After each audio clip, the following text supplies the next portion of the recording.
Clara May Whitmore's knees hit frozen ground when her stepfather shoved her onto the auction platform. December wind cut through her thin dress. Blood from her split lip dripped onto the snow, making small red flowers in the white. $18. That's what her life was worth in Cedar Hollow, Wyoming territory in the winter of 1875. Subscribe to our channel and stay until the end of Clara's story. Comment your city below so I can see how far this story travels. Now let me tell you how a stranger's 3 motherless children taught this broken woman what family really means. The auction block was nothing but wooden crates stacked together outside Miller's general store. Clara had walked past it 100 times buying flour and thread for her aunt. She never imagined standing on top of it. Silas Whitmore's grip bruised her arm as he yanked her forward. "Stand up straight, girl. Nobody wants damaged goods that can't even hold herself proper." Clara straightened her spine. Pain shot through her ribs where his boot had connected that morning. She breathed through it. She'd learned to breathe through a lot of things. "What's this, Silas?" Old Miller stepped onto his porch, wiping his hands on his apron. "Thought you were bringing horses today." "Changed my mind." Silas spat tobacco juice onto the snow. "Got something better. My wife's niece. Strong back and cook, don't talk much. Looking for a work contract. 5 years. Miller's eyes moved over Clara like she was livestock. She kept her gaze fixed on the mountains in the distance. If she looked at the gathering crowd, she'd break. "She's sick. Healthy as a mule. Then why you selling her?" Silas's jaw tightened. "That ain't your business, Miller. You running this auction or not?" Clara knew why. Everyone in Cedar Hollow probably knew why, even if they pretended otherwise. 3 weeks ago, Silas had tried to crawl into her bed while her aunt was at church. Clara had grabbed the fire poker. The scar on Silas's cheek was still healing. Her aunt had believed her husband's lie about a barn accident. Or maybe she just chose to believe it. Either way, Clara had to go. "Fine, fine," Miller waved his hand. "Let's get this done. Got customers waiting." The crowd had grown. Maybe 20 people, mostly men in heavy coats, stomping their feet against the cold. A few women lingered at the edges, faces pinched with cold or judgment, or both. Clara recognized Mrs. Patterson from the boarding house. The woman wouldn't meet her eyes. "All right, folks." Miller's voice carried across the frozen street. "Got a young woman here, 25 years old, good health, can read and write. Looking at a 5-year labor contract. Who wants to start the bidding?" Silence. Clara's stomach dropped. She'd known this would be humiliating, but the silence was worse than jeering would have been. At least jeering acknowledged she existed. "Come on now." Miller sounded annoyed. "She's got all her teeth. Show them your teeth, girl." Clara didn't move. Silas grabbed her jaw, forcing her mouth open. "See all there. Start the bidding at $15. I'll give you 5. A man in the back laughed. "That's about what she's worth considering." Considering. Clara felt the word like a slap. Considering that everyone in town had heard the rumors. Considering that a woman who fought off a man's advances was somehow the guilty one. $10. Another voice. $10 for 5 years of work. Silas's face reddened. "That's robbery." "That's the market, Whitmore. Take it or leave it." Clara closed her eyes. $10. Less than the cost of a good saddle. That's what her next 5 years were worth. 12. A new voice quieter than the others. $12 from Ezra Calhoun. Miller pointed toward the edge of the crowd. "Anyone else?" Clara opened her eyes and found the man who'd spoken. He stood apart from the others, tall and broad-shouldered, with a dark beard that needed trimming, and eyes that looked like he hadn't slept in months. 3 children huddled behind him. The oldest, a girl, gripped his coat like she was afraid he might disappear. 15. The laughing man from before had stopped laughing. "I could use a housekeeper." Something flickered in Ezra Calhoun's expression. His eyes moved from the laughing man to Clara, and she saw him take in her split lip, the way she held her ribs, the bruises on her wrists. 18. His voice was steady. And I want the contract papers drawn up proper with witnesses. $18. Miller looked at the crowd. Going once. 20. The laughing man stepped forward. He was younger than Clara had realized, maybe 30, with a smile that didn't reach his eyes. She can keep my bed warm through winter. Clara's blood went cold. Ezra Calhoun moved then. Not fast, but deliberate. He stepped in front of the younger man, blocking his view of the platform. Walk away, Jennings. Or what Calhoun you gonna make me? If I have to. The two men stared at each other. Jennings was younger, probably faster. But there was something in Calhoun's stillness that made Clara think he'd seen violence before. The kind of violence that didn't bluster and threaten first. Jennings must have seen it too. He stepped back, hands raised in mock surrender. Fine, keep her, but don't come crying when she causes trouble. Women like that always do. Women like what? The oldest girl stepped out from behind her father. Her small fists were clenched. You don't know nothing about her. Josie. Calhoun's voice was soft but firm. Hush now. But Pa, I said hush. The girl fell silent, but her eyes shot daggers at Jennings as he walked away. $18 to Ezra Calhoun. Miller sounded relieved to end things. Come sign the papers, both of you. Clara's legs shook as she climbed down from the platform. Her aunt hadn't come. Silas had probably forbidden it, or maybe her aunt just couldn't face what she'd allowed to happen. Either way, Clara was alone. Silas grabbed her arm one last time, leaning close enough that she could smell the whiskey on his breath. You tell anyone what really happened, I'll make sure your aunt pays for it. Understand? Clara jerked free. Don't touch me. Uppity little... Mr. Whitmore. Ezra Calhoun's voice cut through like a blade. The lady asked you not to touch her. Silas's face purpled with rage, but he wasn't stupid enough to start a fight in front of the whole town. He snatched the $18 from Miller's hand and stalked toward the saloon without a backward glance. Clara watched him go. Her mother's sister had married that man, had promised Clara's dying mother that she'd take care of her daughter. And now Clara was standing in the snow, sold like cattle, with nothing but the dress on her back. Miss? She turned. Ezra Calhoun held out a folded paper. Contract says 5 years of household work in exchange for room board and fair treatment. You can read it if you want. Make sure it's what you agreed to. Clara took the paper. Her hands were shaking so badly she could barely unfold it. The words blurred together. I didn't agree to anything. He signed for me. I know. Calhoun's voice was gentle in a way that made her throat tight. But you should know what it says anyway. The smallest child, a girl of maybe 3 with yellow hair escaping from her bonnet, tugged on Clara's dress. Are you cold? You look cold. Pa, she looks cold. Emmy don't pull at her clothes. The oldest girl, Josie, yanked her sister back. Sorry, miss. She don't know better. It's all right. Clara crouched down despite the pain in her ribs.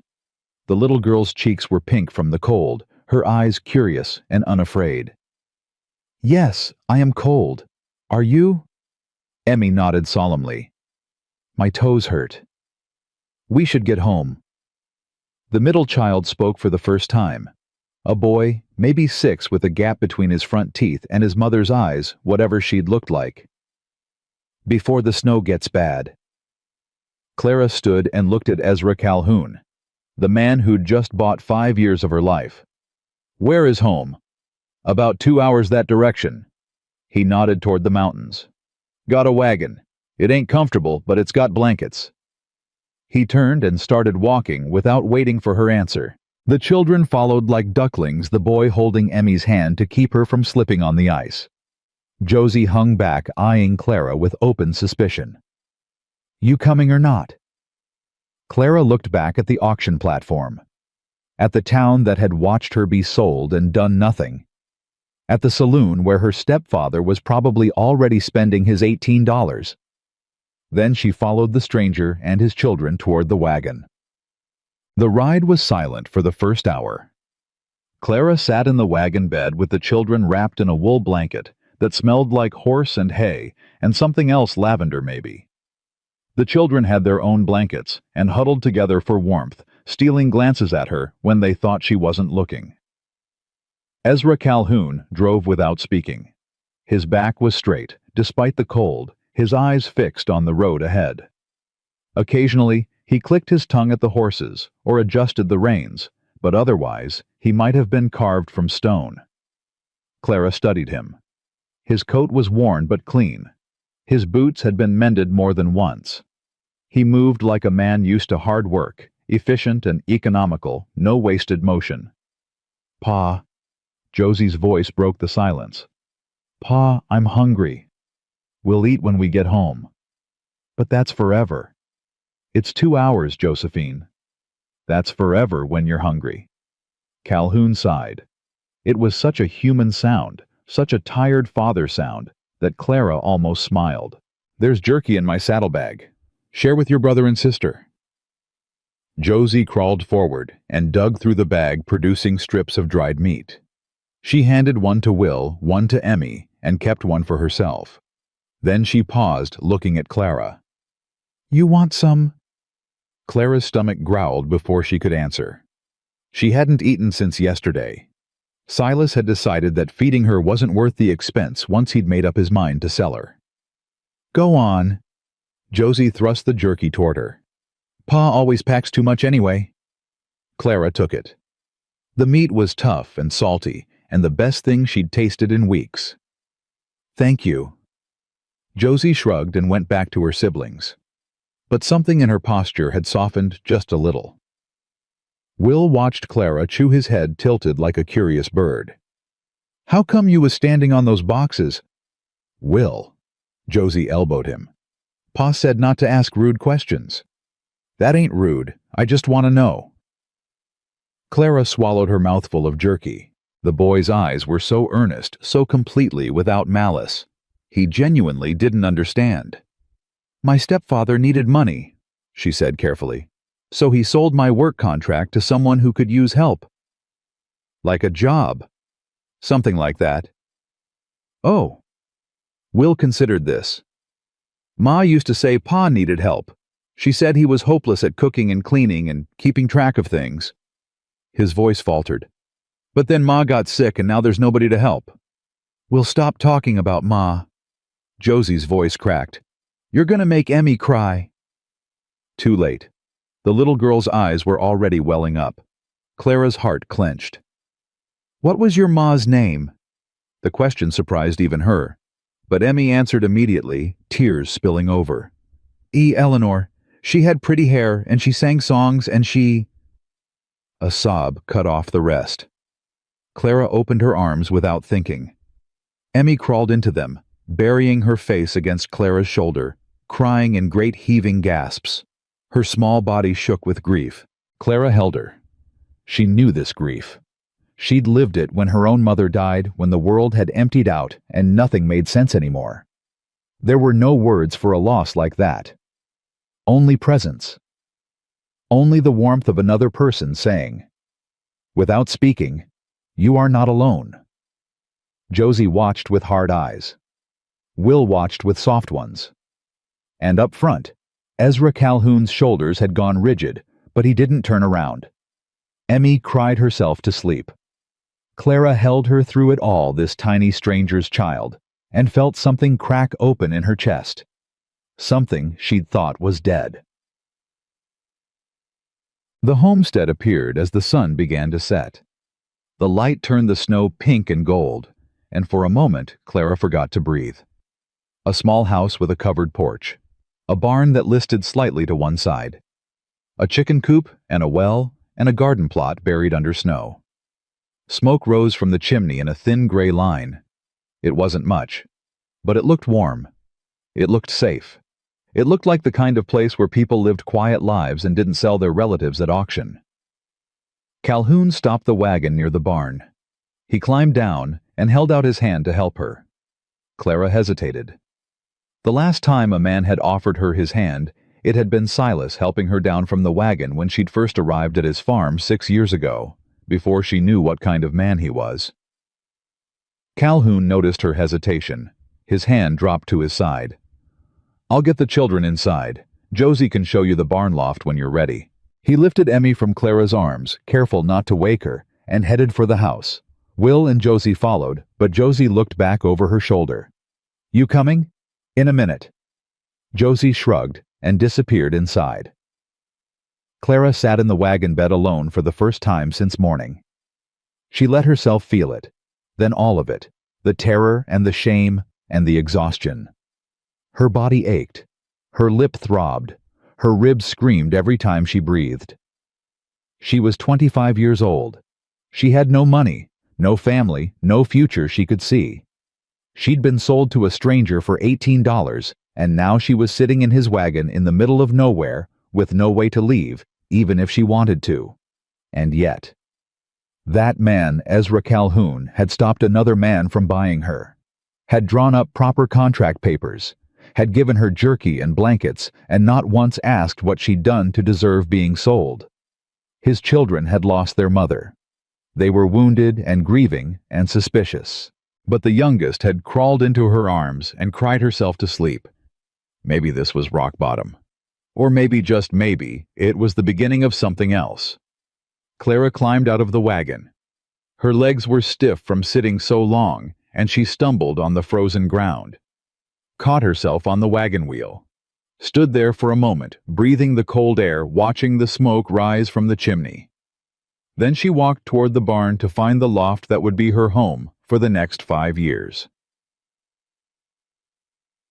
The loft was small but clean.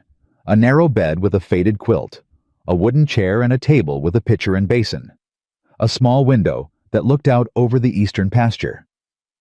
Clara touched the quilt. The stitches were tiny and precise, made by skilled hands, made with love. "Ma made that." Clara spun around. Josie stood at the top of the ladder arms, crossed chin lifted defiantly. "Pa said you could use it, but you gotta be careful. It's the last thing she finished before she got sick." Clara pulled her hand back like the fabric had burned her. "I'll be careful." "You better." Josie didn't move from the ladder. "And just so you know, I don't care what those papers say. You ain't our ma. You ain't nothing to us." The words hit like fists. Clara absorbed them, let them land. "I know," she said quietly. "I'm not trying to be your ma." "Good." Josie's voice wavered slightly. "Because she was the best ma in the whole world, and nobody can ever be her." "She sounds like she was." "She was." Now tears were gathering in Josie's fierce eyes. She blinked them back furiously. "She used to sing us to sleep, and she made the best biscuits, and she told me I was brave, even when I was scared." Clara's throat tightened. "My ma did that too. Told me I was brave." Josie stared at her. For a moment the hostility flickered, replaced by something raw and vulnerable. "What happened to her?" "She got sick. Typhoid. I was 18. "Were you scared?" "Terrified." "But you were brave anyway." Clara thought about it. About holding her mother's hand as the fever burned. About burying her alone because her father had died in the war, and there was nobody left. "I don't know if I was brave. I just kept going because there wasn't another choice." Josie considered this. Then she nodded once, a sharp little jerk of her head. "Supper's in an hour. Pa will ring the bell." She disappeared down the ladder, leaving Clara alone with a dead woman's quilt and the first real conversation she'd had in months. Supper was awkward. They sat at a rough wooden table, Clara at one end, Calhoun at the other, the children in between. The stew was thin, but hot, more potato than meat, and the biscuits were dense enough to be used as weapons. Will caught Clara's eye across the table and grinned his gap-toothed smile, conspiratorial. "Pa tried real hard with the biscuits." "William?" Calhoun's voice carried a warning. "Well, you did. You try real hard every time. They just always come out like rocks." Emmy giggled. Even Josie's mouth twitched. Calhoun looked at Clara. His expression was almost embarrassed, this big stoic man who'd faced down Jennings without flinching, now uncomfortable because his son had insulted his biscuits. "They ain't that bad." Clara picked one up. It was heavy in her hand, dense as a stone. She knocked it against the table experimentally. The sound was almost metallic. "They're that bad," she said. Silence. Then Calhoun laughed. It was rusty and surprised, like he'd forgotten how, but it was real. The children stared at him with huge eyes. "Pa," Josie's voice was strange. "You laughed." The laughter died. Calhoun's face closed off again, guilt replacing the brief moment of lightness. "Eat your supper." The meal continued in silence. But something had shifted. Clara had seen behind the mask just for a second. There was a living man under all that granite, a man who could laugh and probably once had before grief hollowed him out. After supper, Calhoun cleared his throat. "Miss Whitmore." "Clara." The name came out before she could stop it. "If I'm going to be living in your barn, you might as well use my name." He nodded slowly. "Clara, then. I need to explain how things work around here." She waited. "I got 3 children, 15 head of cattle, 30 chickens, and a garden that's mostly weeds under all that snow. My wife died last spring." His voice stayed flat, controlled. "I've been trying to manage it all myself. It ain't working." "I understand. I need help with the house and the children mostly. Cooking, cleaning, mending. Teaching the young ones their letters when there's time." He paused. "You'll have your own space in the barn loft. Private. I won't—" He stopped, jaw working. Clara waited. "I ain't the kind of man who'd use a contract for anything improper," he finally said. "I know what people will think. Man buys a woman's labor contract, everyone assumes the worst. But that ain't what this is." "Then what is it?" He met her eyes directly for the first time since the auction.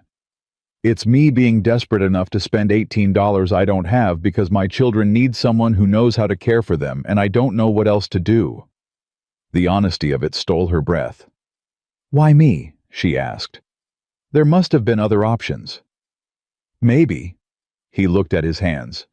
"But you were the one on that platform, and you looked like you needed buying just as much as I needed help." Clara didn't know what to say. Nobody had ever admitted to needing her before. "There's one more thing." Calhoun stood reaching into his coat pocket. He pulled out the contract papers and held them out to her. She took them, confused. "That paper says you're bound to me for 5 years," he said. "But far as I'm concerned, you're free to leave whenever you want. I won't stop you. I won't chase you. If you wake up tomorrow and decide this isn't where you want to be, you walk out that door, and I'll tear those papers up myself." Clara stared at him. "Why are you telling me this?" "Because I've seen what you're running from." His eyes moved to her split lip, her guarded posture. "And I want you to know that this ain't that. You're not trapped here. You're choosing to be here. Every single day, you're choosing." He turned and walked toward his bedroom. "Breakfast is at 6. Try not to burn anything." The door closed behind him. Clara stood in the kitchen holding papers that made her someone's property and feeling for the first time in years like she might actually have a choice. That night, Clara lay in the narrow bed under Eleanor Calhoun's quilt and stared at the ceiling. The loft was cold, but the blankets were warm. Through the thin walls of the barn, she could hear the horses shifting in their stalls, the chickens settling. She thought about the auction platform, about Silas's grip on her arm, and the $18 that was supposed to be her worth, about Jennings's smile and what would have happened if he'd been the highest bidder. She thought about Ezra Calhoun standing between her and that smile, about 3 children who'd lost their mother and didn't know what to do with the broken woman their father had brought home. She thought about the contract papers on the table beside her bed. 5 years. That was a long time. Long enough for a lot of things to change.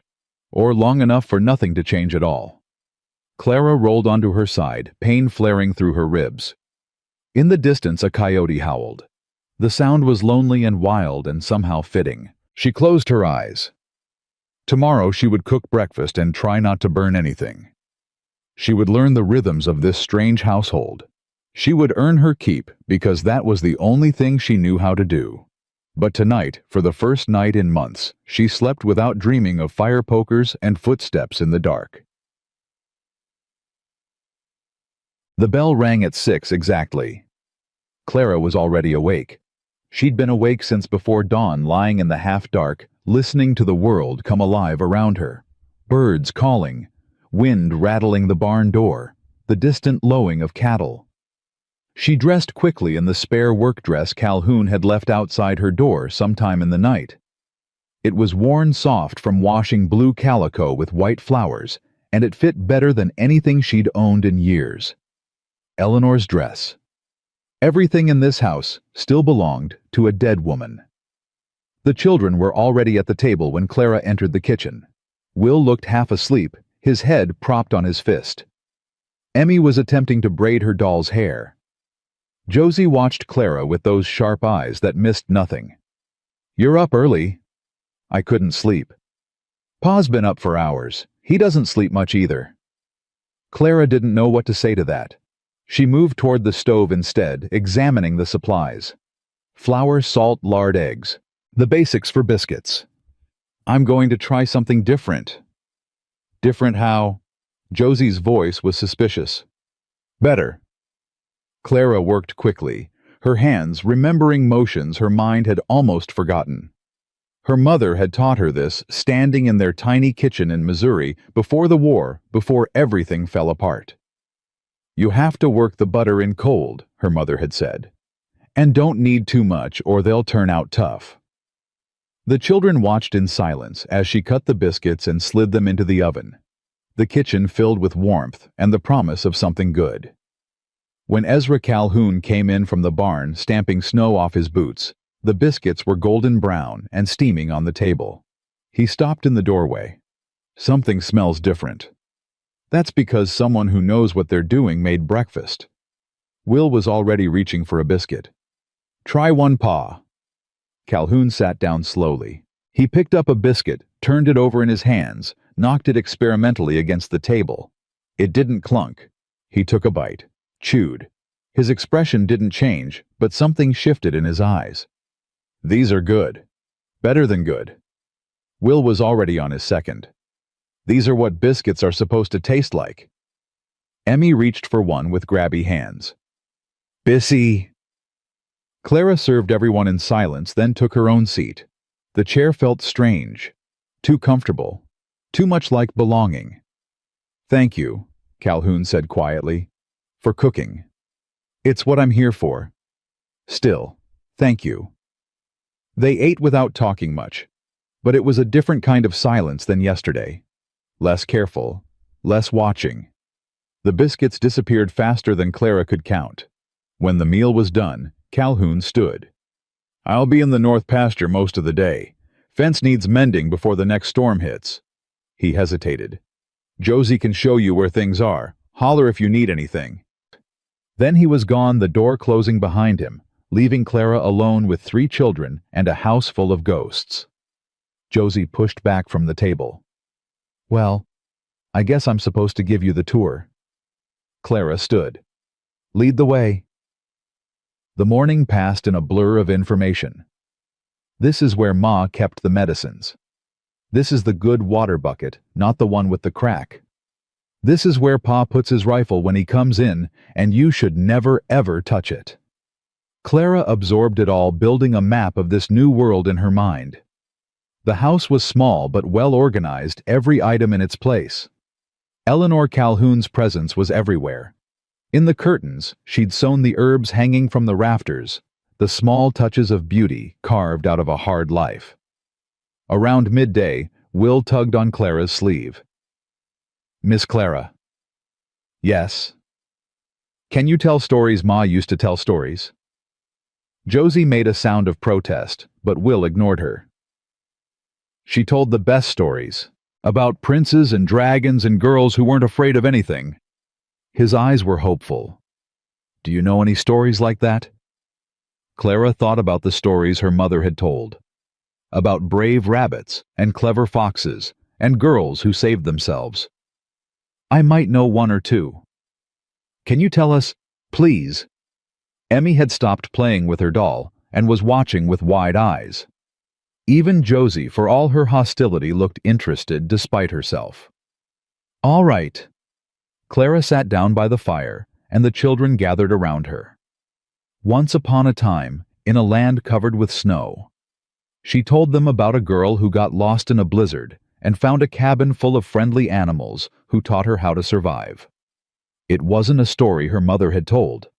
It was something new, something that came from the frozen landscape outside and the warmth inside, and 3 children who needed to believe in happy endings. When the story was done, Emmy had climbed into her lap again.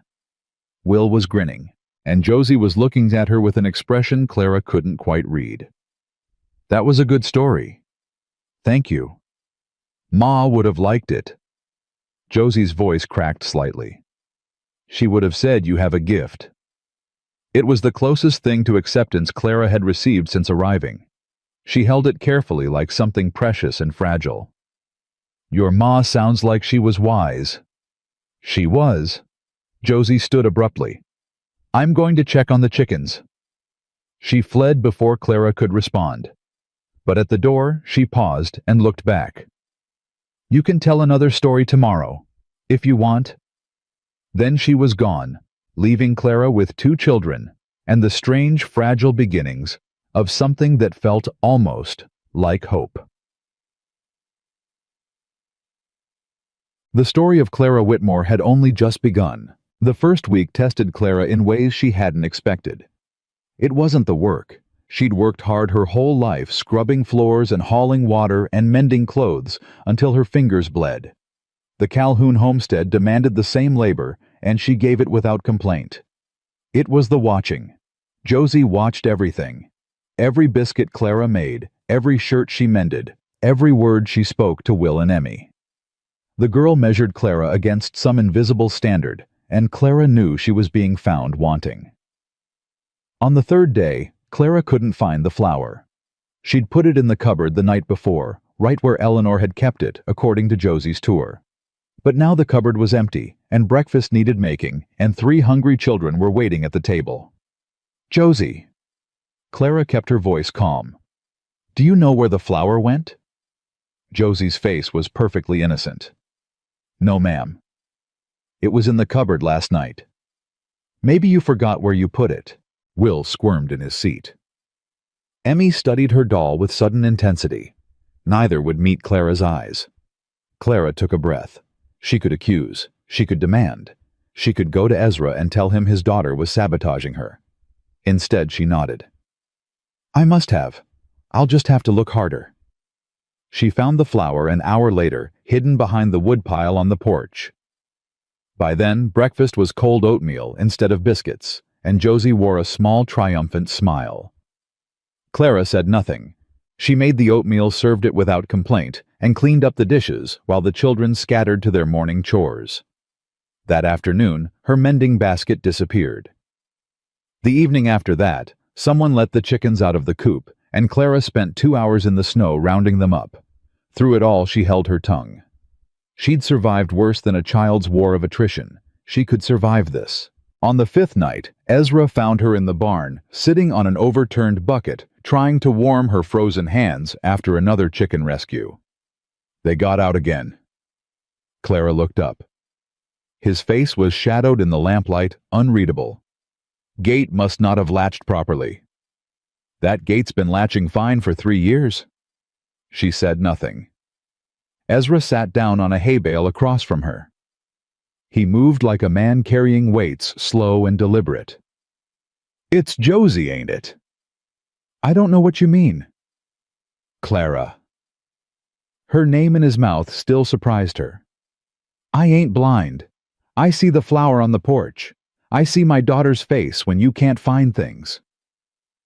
Clara's hands stilled. She's testing me. She's fighting you. Same thing from where I sit.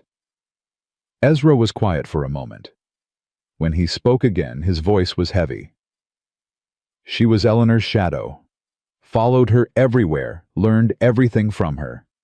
When Eleanor got sick, he stopped jaw working. Josie held her hand at the end. Wouldn't let go even after. Clara's throat tightened. She thinks if she accepts me, she's betraying her mother. Something like that. Ezra met her eyes. I can talk to her. Tell her to stop. No. No. Clara stood brushing hay from her skirt. She needs to fight. She needs to know I won't break and I won't leave and I won't give up on her no matter what she does. That could take a while. I've got 5 years. Something flickered in Ezra's expression. Surprise, maybe, or respect. You're a strange woman, Clara Whitmore. So I've been told. She walked past him toward the barn door. His voice stopped her. Clara.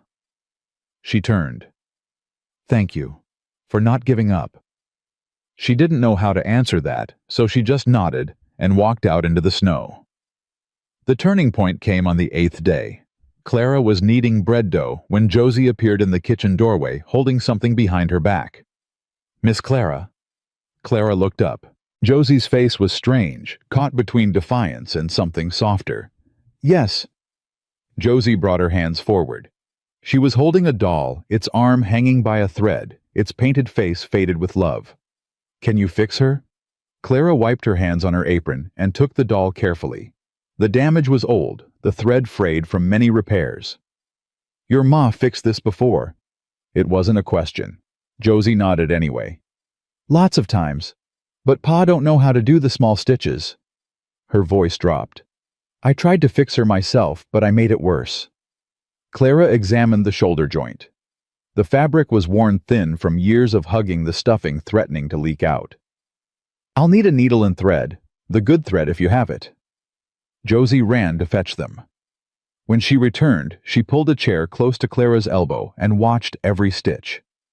Clara worked slowly, reinforcing the shoulder, adding tiny stitches that would hold through more years of love.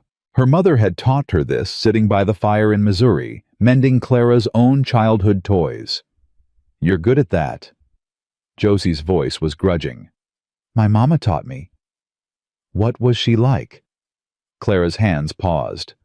She was kind, strong. She could make anything grow even in bad soil.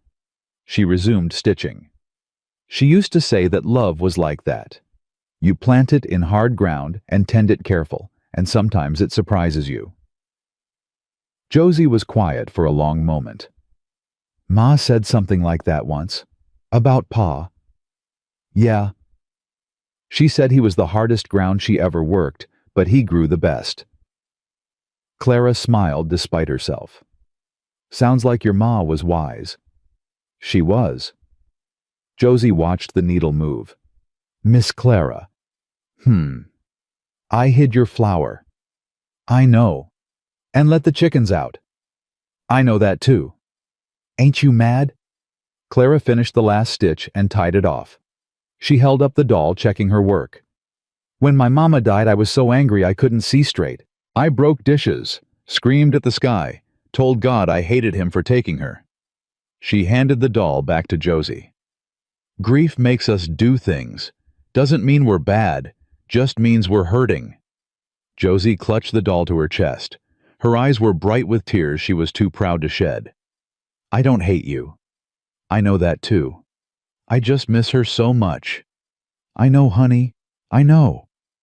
Josie stood abruptly, doll pressed against her heart. I'm going to go check on Emmy. She fled before Clara could respond, but at the door she stopped. Miss Clara. Yes. Your stitches are better than Ma's. A pause. Don't tell Pa I said that. Then she was gone, and Clara was alone with flour on her hands and something warm expanding in her chest. After that day, the sabotage stopped. Josie didn't transform overnight into a loving, accepting child. She was still guarded, still watchful, still quick to defend her mother's memory against any perceived slight. But the war was over. In its place grew something more complicated, more fragile, more real. Will was easier. He'd been young enough when Eleanor died that his grief was softer, more malleable. He attached himself to Clara like a shadow, following her through chores, peppering her with questions about everything under the sun. "Miss Clara, why's the sky blue? Miss Clara, how come chickens can't fly? Miss Clara, if you dig deep enough, do you come out the other side of the world?" She answered as best she could, making up explanations when she didn't know the real ones. Will didn't seem to mind. He just wanted someone to listen. The stories became a nightly ritual. After supper, the children would gather by the fire, Emmy in Clara's lap. Will pressed against her side, Josie maintaining a careful distance that grew smaller each evening. Clara told them about clever foxes and brave girls, about mountains that touched the sky and rivers that sang, about a princess who saved herself from a tower and a prince who learned that strength meant kindness. "Tell us about the girl in the blizzard again," Emmy demanded one night. "You've heard that one 3 times. I want it again." So Clara told it again, adding new details each time. The friendly animals became a wise old owl, a loyal dog, a mother bear protecting her cubs. The girl learned to build fires and find food and trust her own strength. "Is the girl you?" Will asked when she finished. Clara hesitated. "What makes you say that? She sounds like you. She's lost and scared, but she keeps going anyway, out of the mouths of babes." "Maybe she is," Clara admitted. "A little bit." Will snuggled closer. "I like her. She's brave." Emmy was already asleep, thumb in her mouth, warm weight against Clara's chest. Josie sat by the fire pretending to read a primer, but clearly listening to every word. "Time for bed," Clara said softly. Will groaned but obeyed. Clara carried Emmy to her small bed in the corner of the main room, tucking the blankets around her carefully. When she turned, Josie was standing there. "Miss Clara." "Yes." "Will's right. You are brave." Before Clara could respond, Josie retreated to her own bed. But she'd said it. That was enough. Ezra noticed the change. He didn't say anything directly. That wasn't his way. But Clara caught him watching, sometimes a strange expression on his face, as if he was seeing something he hadn't expected. They talked more now. Small things at first. Whether the chickens were laying enough, if the winter stores would last until spring, which fence posts needed replacing. But gradually, the conversations deepened. One evening after the children were asleep, Clara was mending by lamplight when Ezra came in from the barn. He usually went straight to his room, but tonight he paused. "Coffee's still hot," Clara said without looking up. "Pot's on the stove." He poured himself a cup and sat down across from her. The silence stretched, not uncomfortable, but expectant. "Can I ask you something?" His voice was rough. "Depends on what it is. What happened to you before the auction?" Clara's needle stilled. She'd known this question was coming, had dreaded it. "Why do you want to know?" "Because I see you flinch when doors slam. I see you check the locks 3 times before bed." He paused. "I see the scars on your wrists that look like rope burns." Clara set down her mending. Her hands were shaking. "My stepfather," she said quietly. "My mother's sister married him after my mother died. He seemed kind at first. They always do." Ezra waited. "He drank. When he drank, he got mean. And when he got mean—" She touched her ribs, still tender from that last morning. "I learned to stay out of his way. But something changed. His gambling got worse. He owed money to a man in town. The man said he'd forgive the debt if Silas gave him—" She couldn't finish the sentence. "You." "I refused. Silas tried to force me. I fought back." Clara's voice hardened. "I grabbed a fire poker and I hit him. I'd have killed him if my aunt hadn't walked in." Ezra's expression didn't change, but something shifted in his eyes. Not judgment, something fiercer. "And then he sold you." "Said I was too much trouble to keep. Damaged goods, he called me. She laughed, bitter and broken. $18. That's what 6 years of cooking and cleaning and surviving was worth. The fire crackled. Outside, wind rattled the windows. Clara. She looked up. You ain't damaged. You don't know that. I know what I see. He leaned forward, elbows on knees. I see a woman who takes care of my children like they're her own, who tells them stories and mends their toys and holds them when they cry. I see someone who could have given up 100 times, but didn't. Clara's eyes burned. Don't. Don't what? Don't be kind to me. I don't know what to do with kindness. Ezra stood slowly. He crossed to her chair and knelt down so they were eye to eye. Then learn. He didn't touch her, didn't reach for her hand, or try to embrace her. He just knelt there solid and present, giving her space to feel whatever she needed to feel. Clara cried. She hadn't meant to, hadn't wanted to, but the tears came anyway, silent and hot and cleansing. Ezra stayed where he was until the tears stopped. Get some sleep, he said finally. Morning comes early. Then he was gone, retreating to his room, leaving Clara alone with her mending and the strange, terrifying feeling that maybe, just maybe, she was starting to heal. The weeks passed. November hardened into December, and the snow piled higher against the barn walls. Clara learned the rhythms of the homestead, the particular creak of the well pump, and the way the chickens fussed before a storm. She learned the children, too. Josie liked to be asked her opinion, to feel that her thoughts mattered. Will needed physical affection, hugs and hair ruffles and shoulders to lean against. Emmy wanted attention constant and undivided, and would resort to mischief to get it if necessary.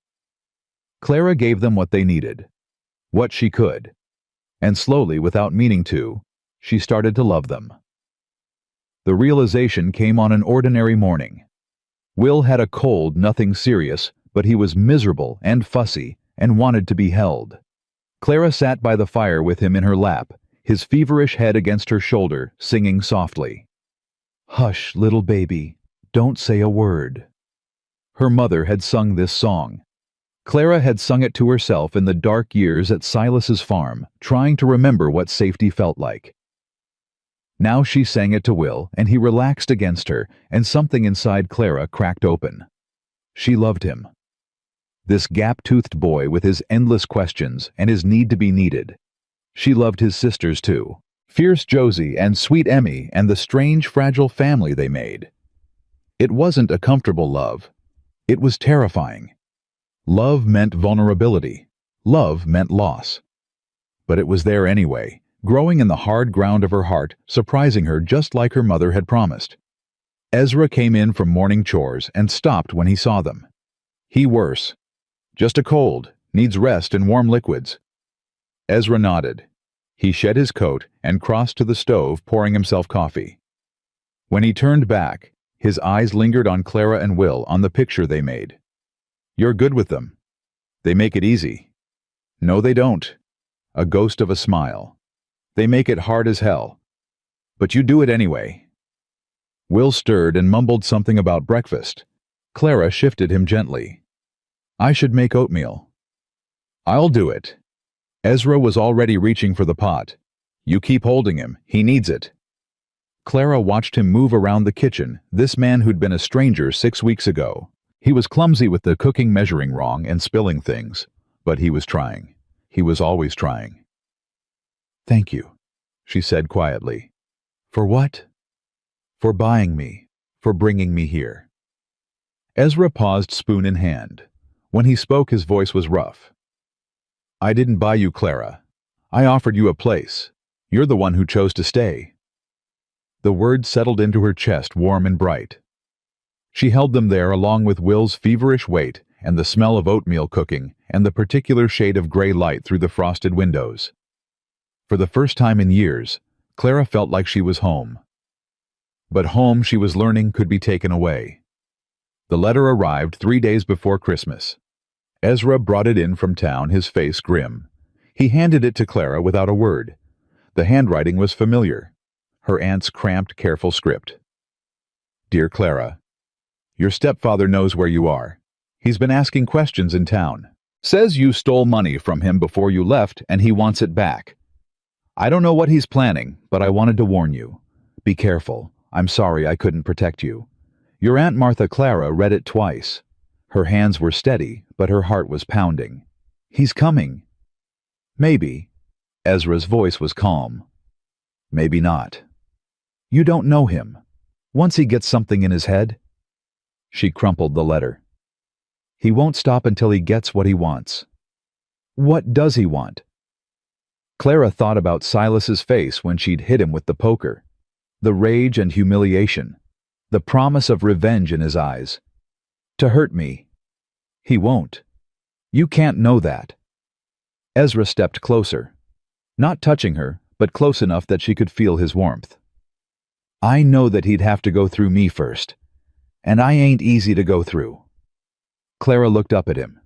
At his steady eyes and set jaw. At the man who'd stood between her and Jennings at the auction without hesitation. Why do you care? You know why. She did. She'd been trying not to know, trying not to see the way he looked at her sometimes.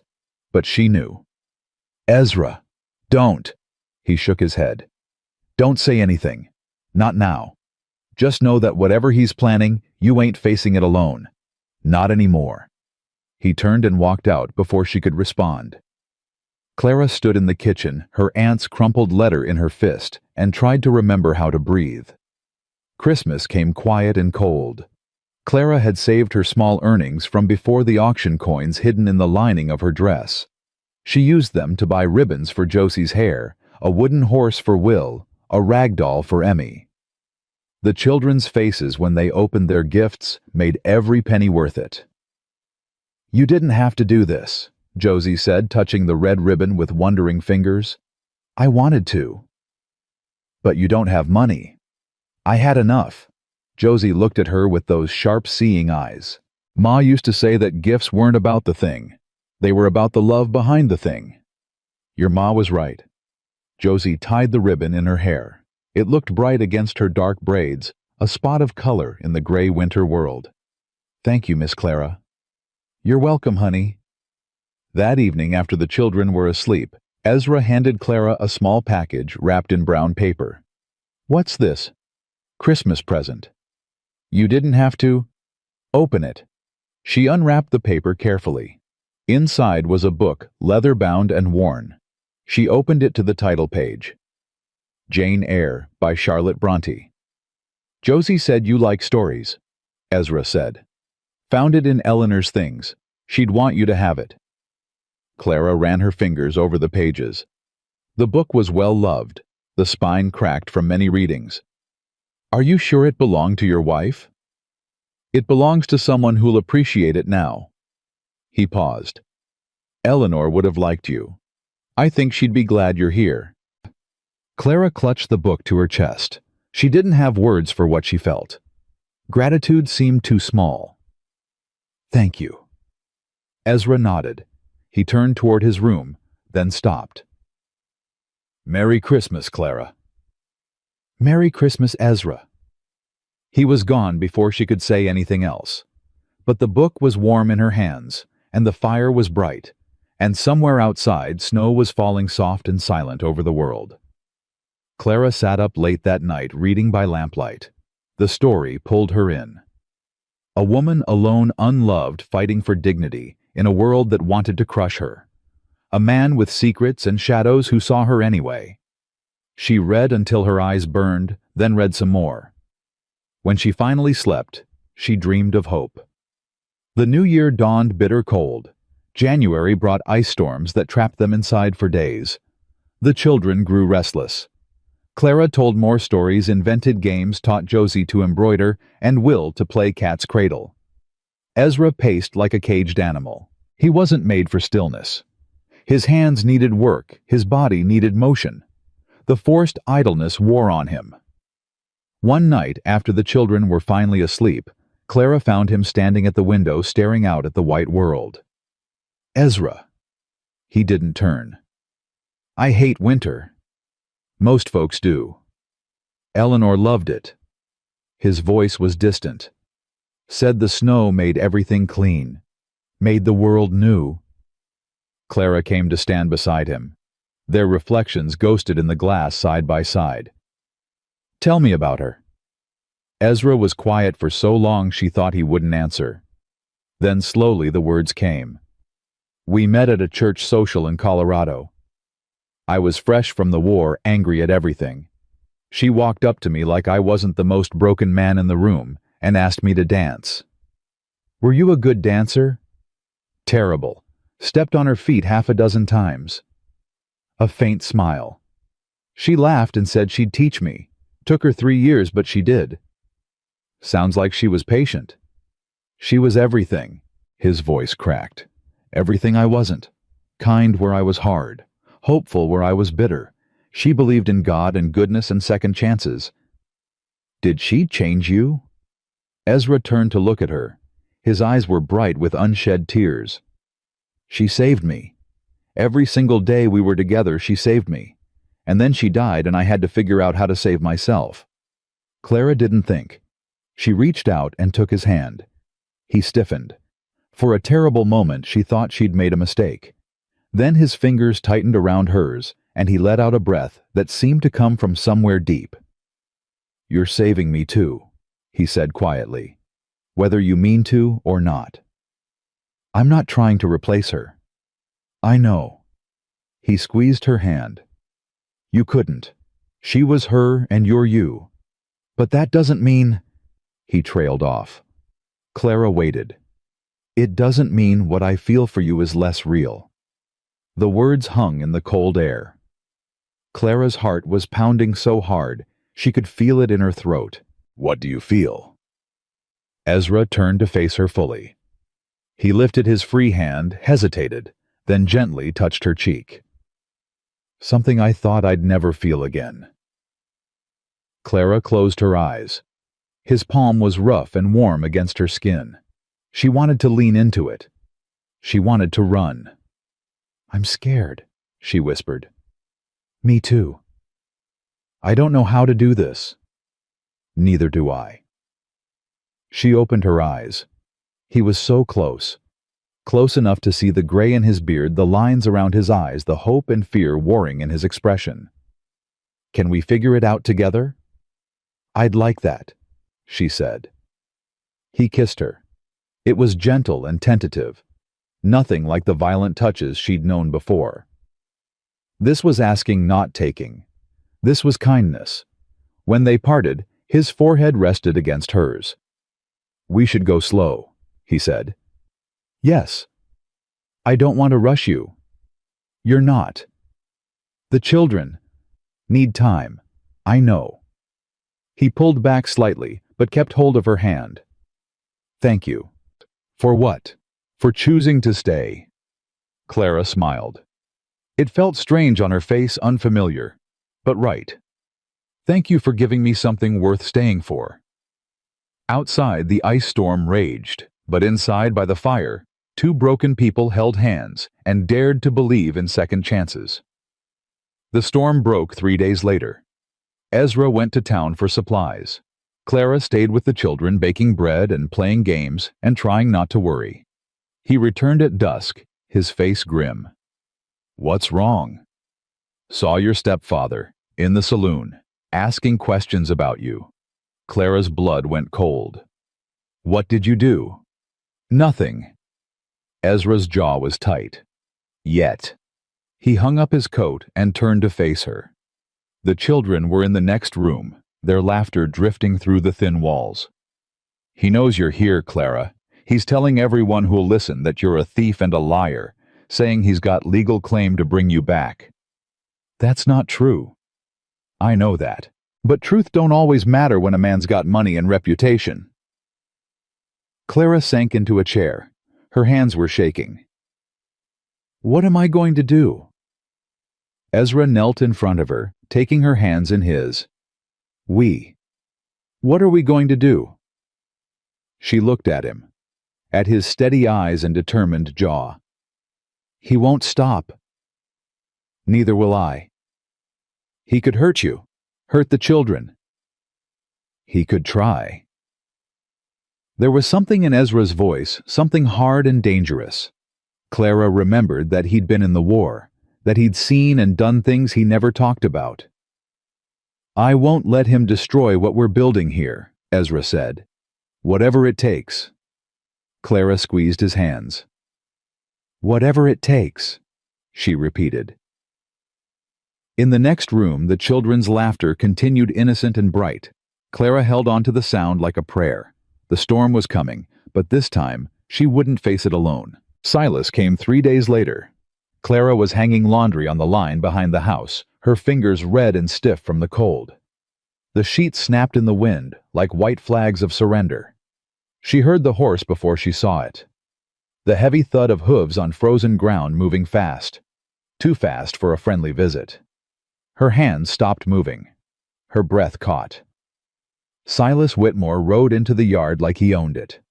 He'd put on weight since she'd last seen him, his face bloated from whiskey, but his eyes were the same, small and mean and hungry. "There she is." He swung down from his horse, not bothering to tie it. "My little runaway." Clara backed toward the house. Her heart was hammering so hard she could barely think. "You need to leave." "Leave?" Silas laughed. "I just got here. Rode 2 days in this godforsaken cold to find you." He stepped closer. "You owe me, girl." "I don't owe you anything." $18 says different. That's what Calhoun paid for you. Way I see it, that money should have been mine from the start. You got your money, you sold me. Sold your contract. Silas's smile was ugly. But contracts can be broken, especially when the goods are misrepresented. Clara's back hit the porch railing, nowhere left to go. "What do you want?" "What I've always wanted." He was close now, close enough that she could smell the whiskey on his breath. "You made a fool of me, Clara. That scar on my face, everybody in town sees it. Everybody knows." "You brought it on yourself." His hand shot out and grabbed her arm. His grip was brutal fingers digging into flesh. "I'm gonna take you back. Gonna make you pay for every day of shame you caused me." "Let go of me. Or what, you gonna hit me with another poker?" He laughed. "Ain't no poker out here, girl. Ain't nobody to help you." "That's where you're wrong." The voice came from behind them. Clara's knees nearly buckled with relief. Ezra stood at the corner of the house rifle in his hands. He wasn't pointing it at Silas. Not yet. But the message was clear. "Get your hands off her." Silas released Clara's arm, but didn't step back. "This ain't your business, Calhoun. She's on my land. That makes it my business. She's my property." "She's not property at all." Ezra's voice was flat and cold.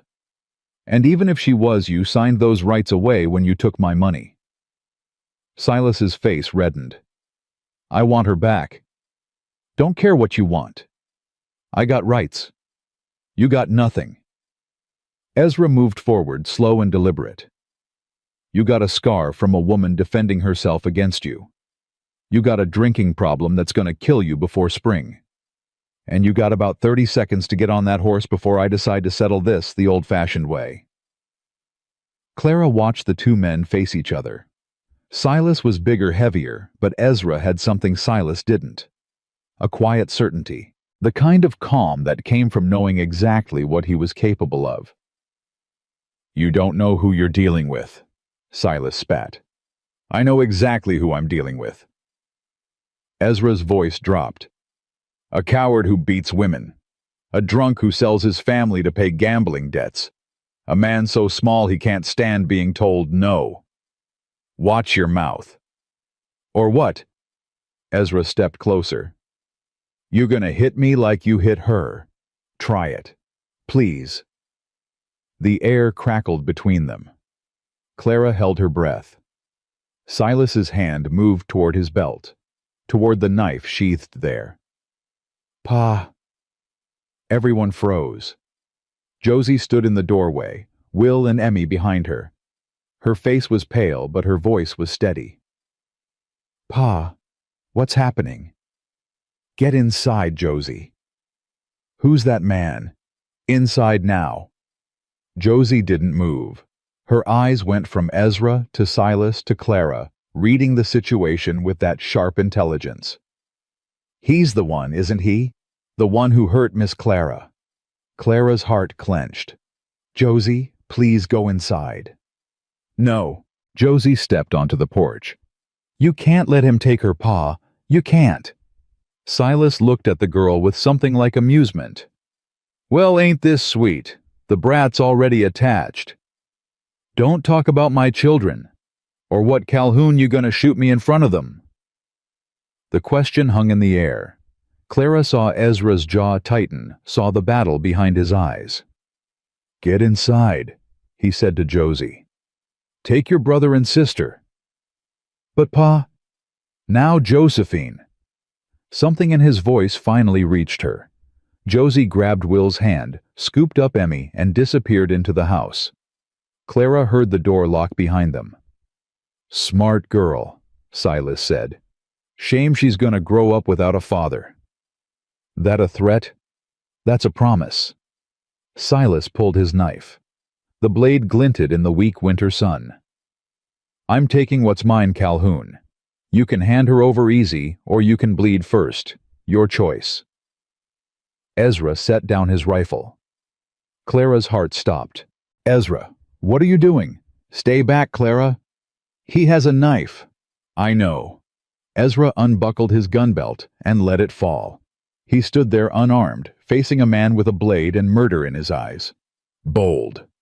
Silas grinned. Stupid but bold.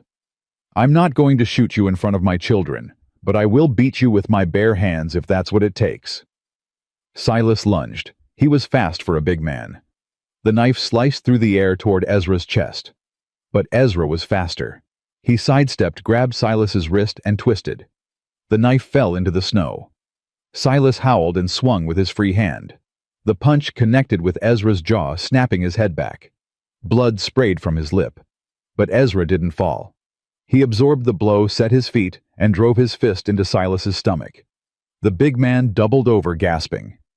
Ezra hit him again. And again. Clara watched with her hands pressed to her mouth. She should stop this. She should do something. But she couldn't move. Silas managed to grab Ezra's coat, pulling him close. They grappled in the snow, grunting and cursing.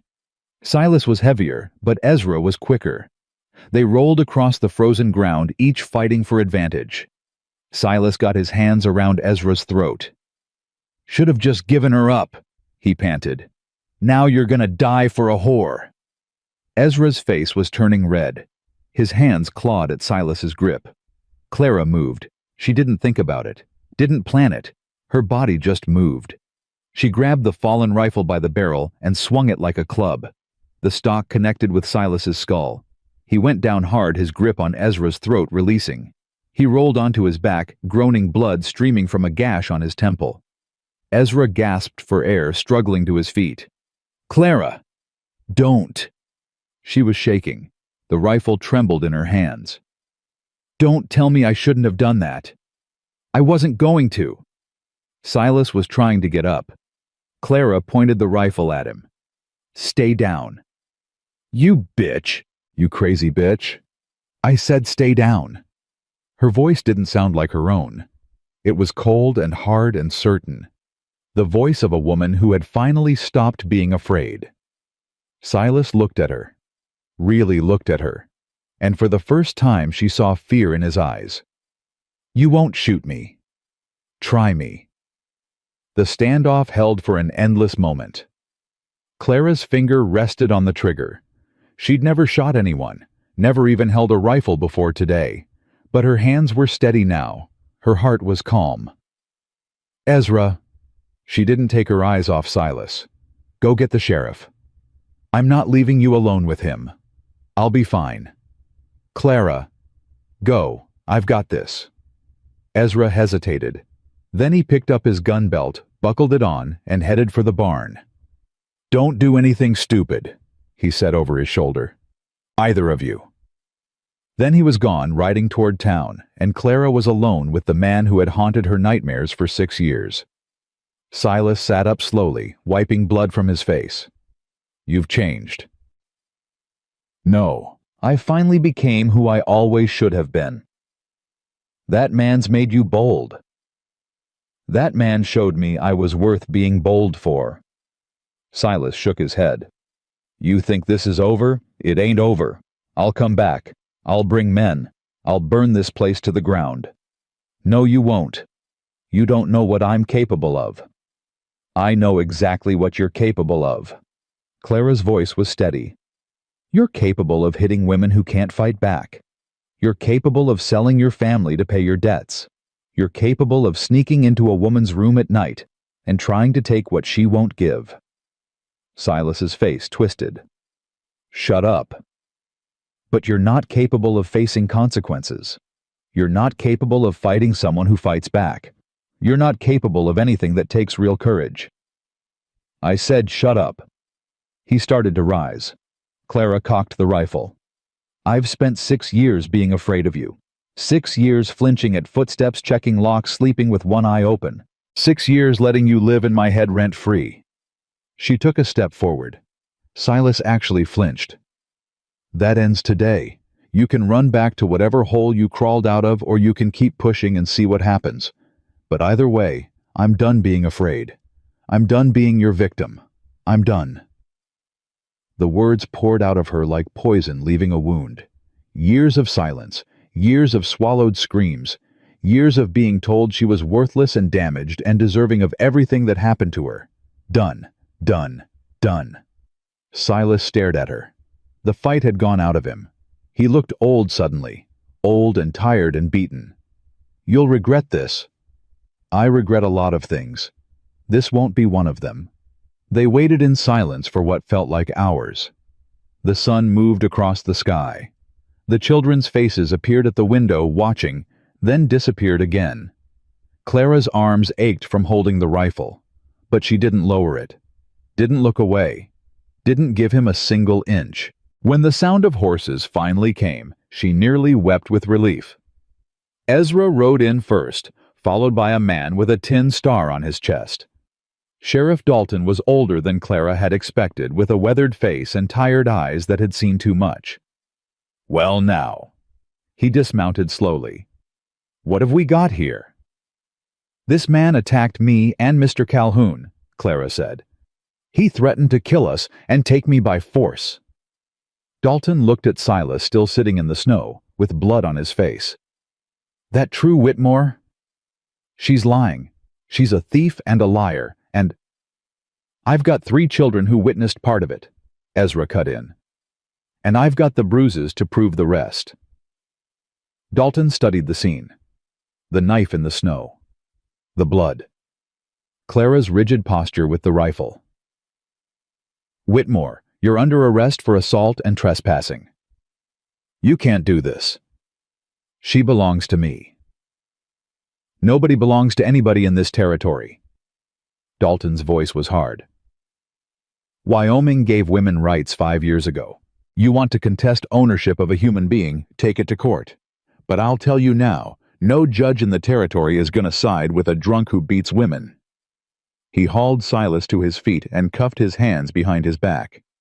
You'll regret this. Silas spat at Clara. All of you. You'll see. Get him out of here, Ezra said quietly. Dalton mounted his horse, keeping a firm grip on Silas's restraints. Ma'am? He tipped his hat to Clara. You did good. Then they were gone, riding toward town. Silas's curses fading into the cold air. Clara's hands started shaking first, then her whole body. The rifle slipped from her fingers, falling into the snow with a soft thump. Ezra caught her before her knees gave out. I've got you. I've got you. She buried her face in his chest, and the sobs came. Great heaving waves of relief and terror, and something she couldn't name. All the strength she'd summoned, all the courage she'd found collapsed into his arms. You were incredible, Ezra murmured against her hair. My God, Clara, you were incredible. I was terrified. That's what made it incredible. He held her while she cried. The snow fell around them soft and silent. And gradually, slowly, Clara's shaking stopped. The children, she said, pulling back. I need to see the children. They're fine. Josie's got them. They saw. They saw him grab me. They saw you fighting. They saw you being brave. Ezra cupped her face in his hands. They saw their pa defend his family. They saw you stand up to the monster. That's what they'll remember. Clara nodded, wiping her face. We should go inside. In a minute. Ezra's eyes searched hers. First, I need to say something. Ezra, I love you. The words dropped into the silence like stones into still water. I know it's too soon. I know you've been through hell, and the last thing you need is some fool man making declarations. But I almost lost you today, and if that had happened without you knowing. He trailed off, jaw working.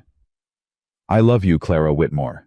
I think I've loved you since you told me my biscuits were that bad. Maybe before. I don't know when it happened, and I don't care. I just needed you to know. Clara looked at him. At this man who'd bought her freedom, defended her honor, and trusted her to save herself. I love you too. His face transformed. Hope and joy, and something fierce bloomed in his eyes. Yeah. Yeah. He kissed her. It was different from their first kiss, deeper and more certain. A promise sealed in blood and snow and survival.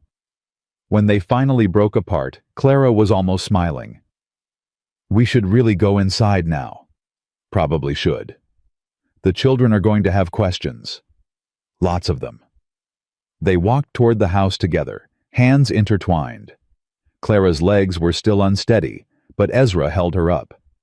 The door flew open before they reached it. Josie burst out running full speed across the porch and launching herself at Clara. You're okay! You're okay! You're okay! You're okay! Clara caught her staggering under the impact. Josie was crying, her tough facade completely shattered. I thought he was going to take you. I thought you were going to die. I'm okay, honey. I'm right here. Will was next, wrapping his arms around Clara's waist. Then Emmy grabbing her leg and holding on like she'd never let go. They stood like that for a long moment, a tangle of arms and tears. Clara held them, all these children who'd lost one mother and nearly lost another. Her heart felt like it might burst. Miss Clara. She looked down at Will. You were really brave. I was really scared. That's what brave is. He looked at her with those earnest eyes. Pa says brave isn't not being scared. It's being scared and doing the thing anyway. Clara's throat tightened. Your pa is a smart man. Sometimes. Josie pulled back, wiping her face. Not about biscuits, though. The laugh that escaped Clara was half sob. She gathered them close again. Come on, let's go inside. I'll make cocoa. Can we have extra sugar? As much as you want. They trooped inside, shedding coats and boots. Emmy refused to let go of Clara's hand, so she made cocoa one-handed, awkward, and slow. Ezra built up the fire. The children huddled close to the warmth, still processing what they'd seen. Is that bad man going to come back? Will asked quietly. No, honey. The sheriff took him away. What if he escapes? Then I'll hit him again, Josie said fiercely. I'll hit him with something bigger than a rifle. Josie. Ezra's voice carried a warning. Well, I will. Nobody hurts my family. Clara's heart clenched at the word. Family. Josie had said family. Nobody's going to hurt anyone, Clara said. We're safe now. Promise? Promise. Emmy climbed into Clara's lap and fell asleep almost immediately, exhausted from fear and tears. Will leaned against Ezra's side. Josie sat close to Clara, not quite touching, but closer than she'd ever been. They sat like that as the afternoon faded into evening. The fire crackled. The wind howled outside. But inside, they were warm and safe and together. Miss Clara? She looked down at Josie. Yeah, I'm glad Pa bought you. The words came out small and quiet. At first I wasn't. At first I hated you for not being Ma. But now... She trailed off, struggling. Now, Clara prompted gently. Now I think maybe we needed you. Maybe you needed us too. Clara's eyes burned. I think you might be right. Ma would have liked you. Josie's voice cracked. She would have said you were brave and strong and exactly right for Pa. You think so? I know so. Josie finally met her eyes. I can feel it. Sometimes when I'm really quiet, I can feel her still, like she's watching, and she's not sad anymore. Clara didn't know what to say. She reached out and tucked a strand of hair behind Josie's ear. Your mama loved you very much. I know. And I love you too. All of you. The words came out before Clara could stop them. She held her breath, waiting for Josie to pull back to reject the offering. Instead, Josie leaned closer, rested her head on Clara's shoulder. I know that too. They sat in silence as the evening deepened. Emmy slept. Will dozed. Josie's breathing grew slow and even. Clara looked across at Ezra. He was watching her with an expression that made her chest ache. What? She whispered. Nothing. A small smile. Just looking at my family. His family. Their family. Something Clara had never dared to hope for. Thank you, she said quietly. For what? For everything. For buying me. For believing in me. For loving me. You made it easy. I didn't. Okay, you didn't. His smile widened. But you were worth the hard parts. Clara closed her eyes. Emmy's warm weight in her lap. Josie's head on her shoulder. Will's soft snoring across the room. Ezra's steady presence solid as stone. She'd been sold at auction for $18. Dragged across the territory like livestock. Told she was damaged goods and worthless and lucky anyone wanted her at all. And now, she was here. Loved and loving. Protected and protecting. Part of something bigger than herself. The healing wasn't complete. Maybe it never would be. There would be nightmares, still flinching, and fear, and moments when the past came rushing back. But she wasn't alone anymore. And that made all the difference. Outside, the snow had stopped falling. A few stars appeared in the darkening sky. Clara watched them through the window, holding her sleeping children, feeling Ezra's gaze like a warm blanket. Tomorrow, there would be questions. The sheriff would come. There would be paperwork, and probably a trial, and more complications than she could imagine. But tonight, there was this. Warmth and safety and love. Tonight, that was enough. The days after Silas's arrest passed in a strange haze of routine and tension.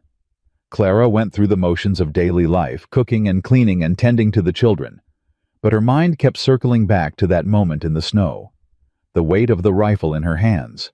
The crack of wood against bone.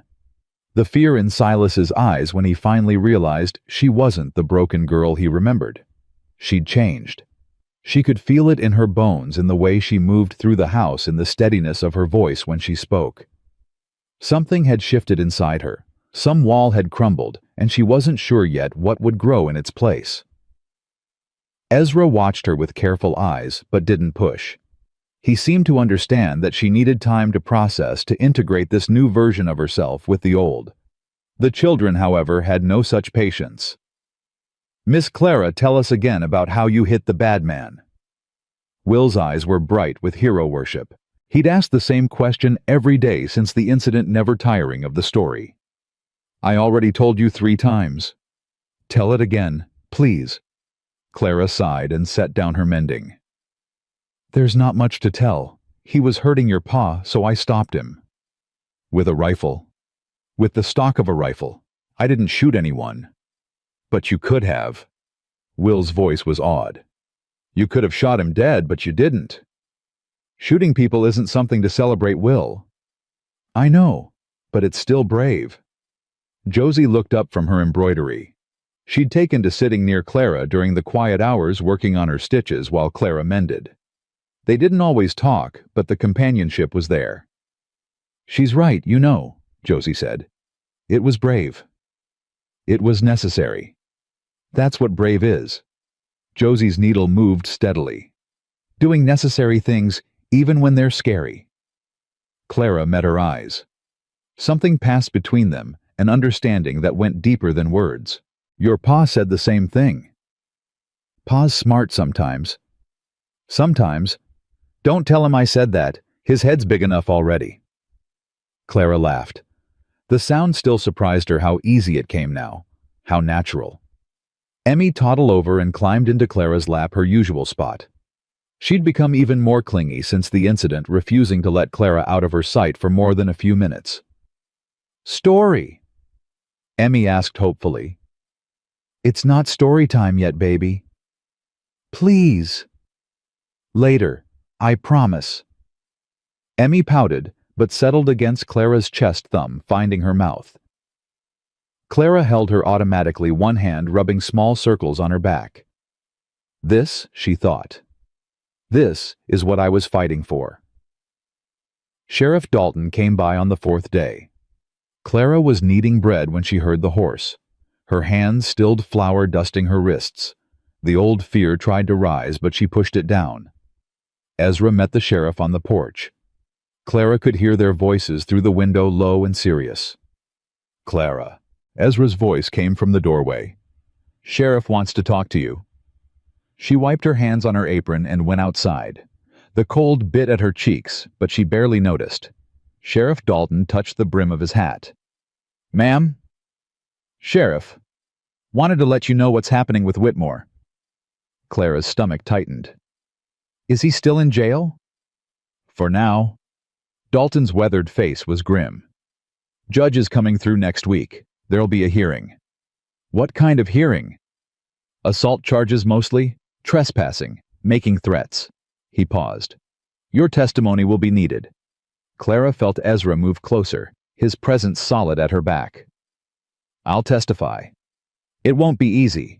Whitmore's got a lawyer coming from Cheyenne. Fancy fella, expensive suit. They're gonna try to make you look bad. I don't care. You should care. Dalton's voice was gentle but firm. They'll bring up your past, the auction, the contract. They'll say you're just a bought woman, making trouble for a respectable citizen. Clara's hands clenched at her sides. Silas Whitmore is not a respectable citizen. I know that, you know that, but the law doesn't always see what we see. Ezra stepped forward. What are you saying, Dalton? That he might walk free? I'm saying it's possible. I'm saying Clara needs to be prepared. The words hit Clara like a blow. After everything, after finally standing up, after finding her voice, Silas might still win. No. He won't walk free. Her voice was steady. I won't let him. Dalton studied her for a long moment. Then he nodded slowly. That's what I was hoping you'd say. He reached into his coat and pulled out a folded paper. I did some digging, sent telegrams to a few places. Turns out Whitmore's got a history. What kind of history? The bad kind. A woman in Kansas filed charges against him 5 years back. Similar story to yours. She dropped them before the trial. Why? Nobody knows. She disappeared. Some say she ran. Some say... He didn't finish the sentence. Clara's blood went cold. She'd always known Silas was dangerous, but this made it real in a way it hadn't been before. There's more. Dalton unfolded the paper. Another woman in Missouri, 2 in Nebraska. All the same pattern. All dropped before trial. He's done this before. Many times, looks like. Question is, can we prove it? How? We find those women. Get them to testify. Show the judge this ain't a one-time thing. Dalton tucked the paper away. I've got contacts. I'll see what I can do. Thank you, Sheriff. Don't thank me yet. We've got a week to build a case against a man with money and connections. It's going to be an uphill fight. After Dalton left, Clara stood on the porch, staring at nothing. Ezra came to stand beside her. He didn't speak, just waited. He heard other women. Her voice was hollow, All those years I thought I was alone, that I was the only one, and he was doing it to others. You couldn't have known. Maybe I could have. Maybe if I'd spoken up sooner, if I'd told someone, those women wouldn't have suffered. Clara, look at me. She turned. Ezra's eyes were fierce. This is not your fault. None of it. You were surviving. That's all anyone can do. But if I'd... Stop. He gripped her shoulders gently. You were a child when he started. You had no power, no resources, no one to turn to. You did what you had to do to stay alive. I ran. You escaped. There's a difference. Clara's eyes burned. I'm so tired of feeling guilty for things that weren't my fault. Then stop. It's not that easy. I know. Ezra pulled her into his arms. But you're not alone anymore. Whatever guilt you're carrying, let me help carry it. She pressed her face against his chest, breathing in the smell of hay and horses and him. What if the judge doesn't believe me? He will. What if Silas walks free? He won't. You can't know that. I know you. Ezra's voice was steady. I know what you survived and who you became. I know that any judge with eyes in his head will see the truth. Clara wanted to believe him. God, she wanted to believe. And if he doesn't... Ezra was quiet for a moment. When he spoke, his voice was low and dangerous. Then I'll handle it myself. She pulled back to look at him. Ezra, I won't let him hurt you again. I don't care what I have to do. You can't just... I can. I will. His jaw was set. Some things are worth breaking laws for. Clara touched his face, feeling the tension in his muscles. Promise me you won't do anything stupid. I can't promise that. Promise me you won't get yourself killed or thrown in jail. Your children need you. Something shifted in his expression. The dangerous edge softened. Our children. Clara's heart stuttered. What? You said my children. I'm saying our children. He covered her hand with his. Josie, Will, Emmy, they're not just mine anymore. They're ours, whether there's a piece of paper saying so or not. The words bloomed in Clara's chest, warm and bright. I love them. I know you do. I love you. I know that too. He kissed her soft and slow, and for a moment the fear and uncertainty faded. There was only this, the two of them holding each other against the cold. When they finally went inside, the children were watching through the window. Pa and Miss Clara were kissing again, Will announced. We know, Josie said, rolling her eyes. We have eyes. Does that mean she's going to be our ma now?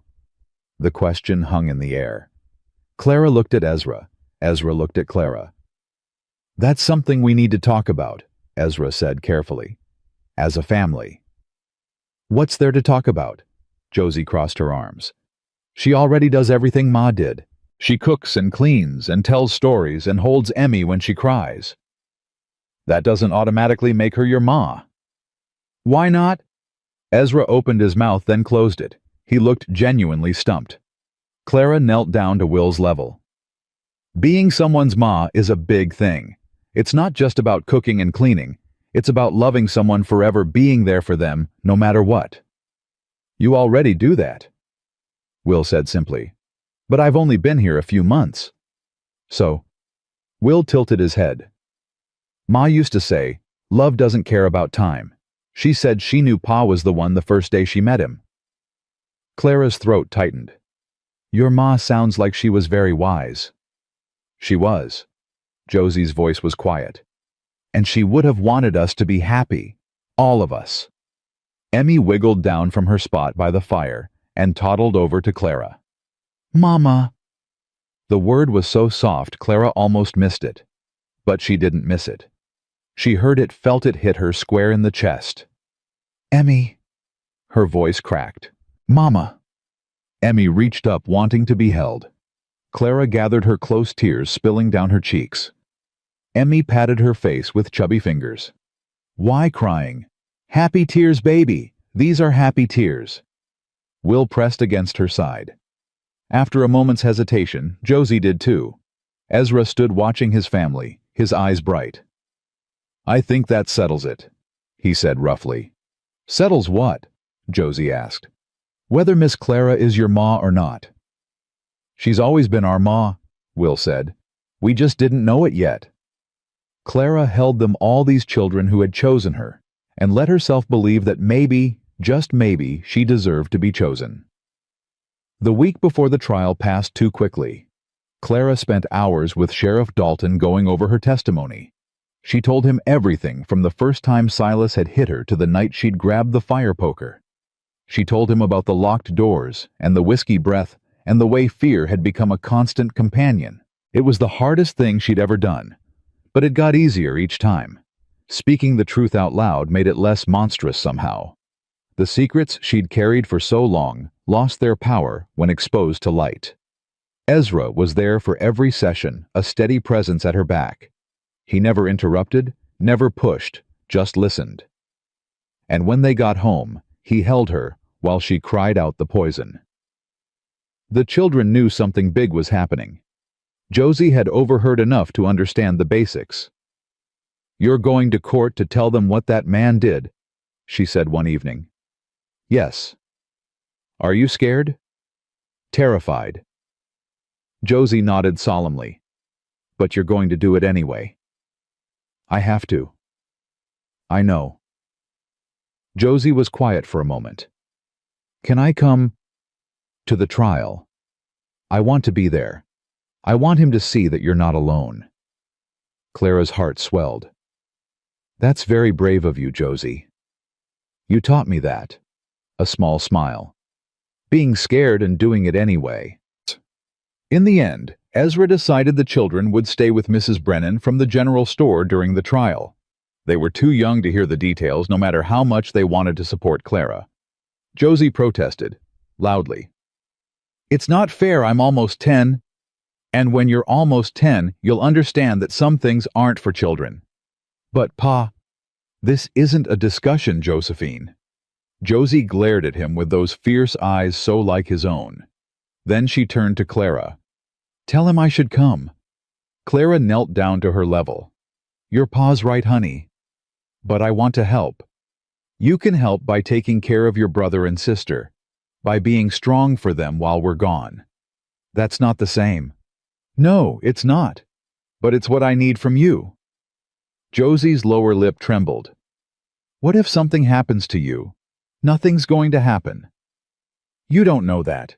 That man is bad. Really bad." Clara pulled her close. "Listen to me. Whatever happens in that courtroom, I'm coming back to you. All of you. That's a promise." "Ma made promises too," Josie whispered. "She promised she'd get better." Oh God. Clara's heart broke for this child who had learned too young that promises could be broken. "I know, baby. I know." She pulled back to look into Josie's eyes. "But your ma didn't choose to leave. She fought with everything she had. The sickness was just stronger. What if the bad man is stronger?" "He's not." Clara's voice was firm. "He's a bully and a coward, and bullies are never as strong as they pretend to be." "How do you know?" "Because I beat him once already, and I'll beat him again." Something shifted in Josie's expression. The fear didn't disappear, but something else joined it. Something like faith. "Okay." She sniffed and wiped her nose.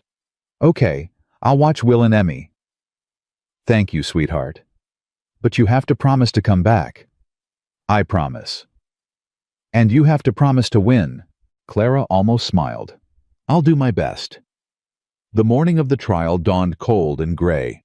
Clara dressed in her best dress, the blue calico that had belonged to Eleanor. She'd mended it carefully, taken in the waist, added new buttons. It fit her perfectly now, like it had been made for her.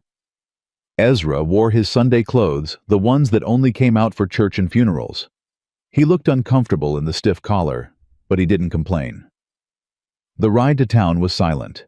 Clara watched the winter landscape roll by, trying to calm her racing heart. "You can do this. You've already done the hard part. Just tell the truth." The courthouse was packed. Clara hadn't expected so many people. Half the town seemed to have turned out, filling the wooden benches crowding the doorway. She recognized faces from the general store, the church, the auction that day that felt like a lifetime ago. They were here to watch, to judge, to decide if she was telling the truth or just a troublemaker. Silas was already seated at the defendant's table. His fancy lawyer sat beside him, shuffling papers. When Clara walked in, Silas looked up. Their eyes met. He smiled. That same ugly smile she remembered from the auction, from the hundreds of times he'd cornered her from her nightmares. Clara didn't flinch, didn't look away. "You don't own me anymore." She took her seat at the front, Ezra beside her. His hand found hers under the table and squeezed. "All rise." The judge entered. He was older than Clara had expected, with a white beard and sharp eyes behind wire-rimmed spectacles. He looked like someone who had seen everything and was tired of most of it. "Be seated." He shuffled some papers. "We're here in the matter of the territory of Wyoming versus Silas Whitmore. Mr. Whitmore is charged with assault, trespassing, and making criminal threats." He peered over his spectacles. "How does the defendant plead?" The fancy lawyer stood. "Not guilty, Your Honor. Mr. Whitmore was simply attempting to recover property that was wrongfully taken from him."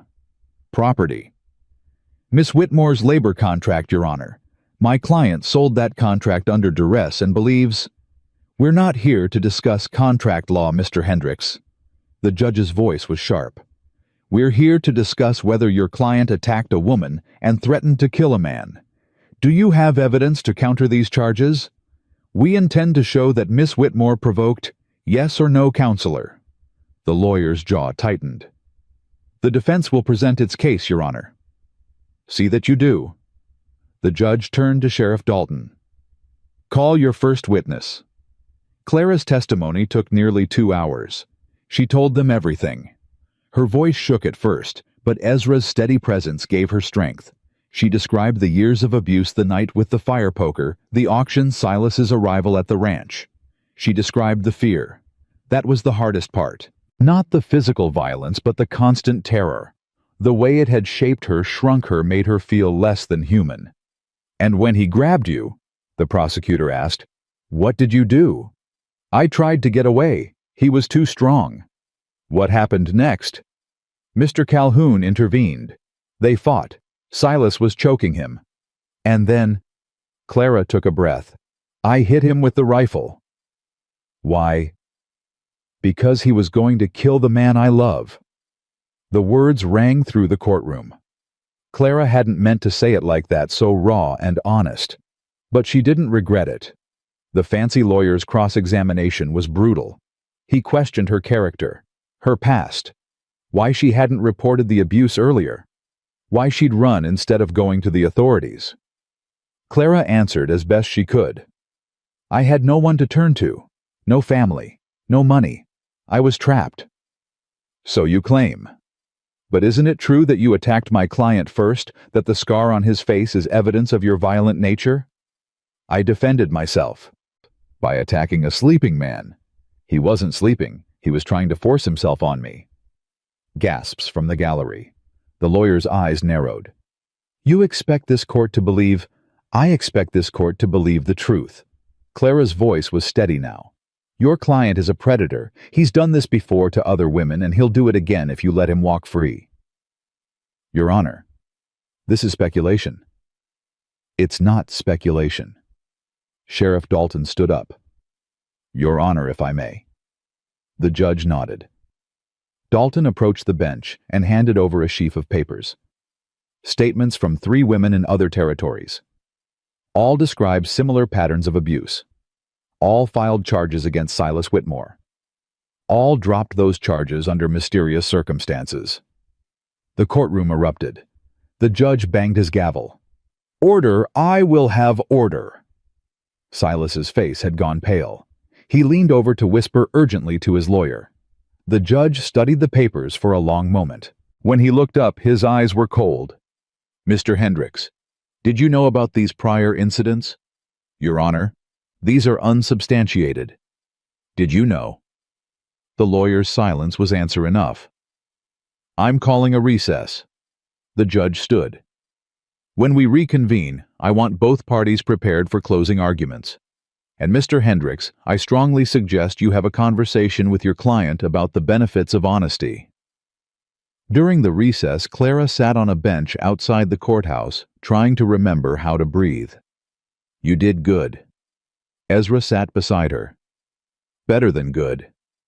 "It doesn't feel like it." "How does it feel?" "Like I just ripped open old wounds and bled all over the floor." "Maybe that's what healing looks like sometimes." Clara leaned her head on his shoulder. "I'm so tired." "I know." "What if it's not enough? What if he still walks?" "Then we'll figure out what comes next, together." Together. The word wrapped around her like a blanket. "I love you." "I love you too."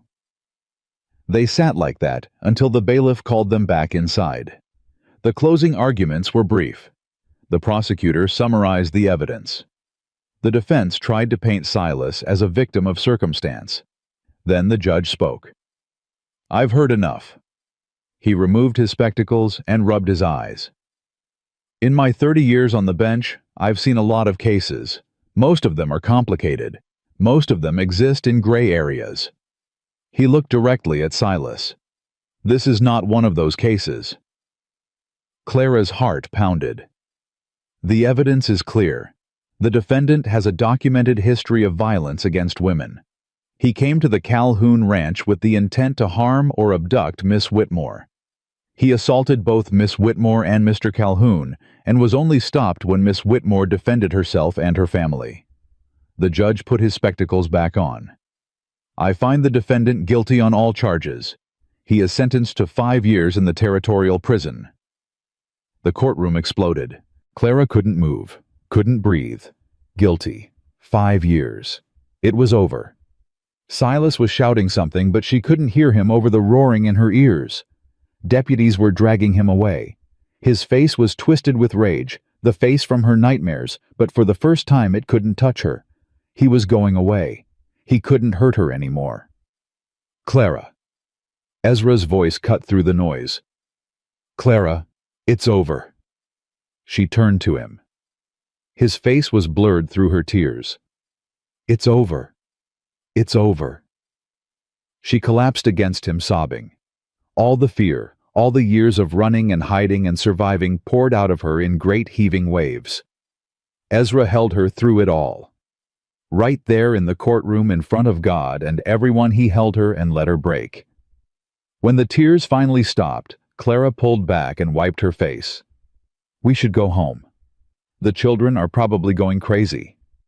They're definitely going crazy." They walked out of the courthouse together into the cold winter air. The sun was setting, painting the sky in shades of pink and gold. Clara stopped and tilted her face up to the light. "It's beautiful." "What is everything?" She turned to look at Ezra. "I never thought I'd see this day. Never thought I'd be free." "You were always free, Clara.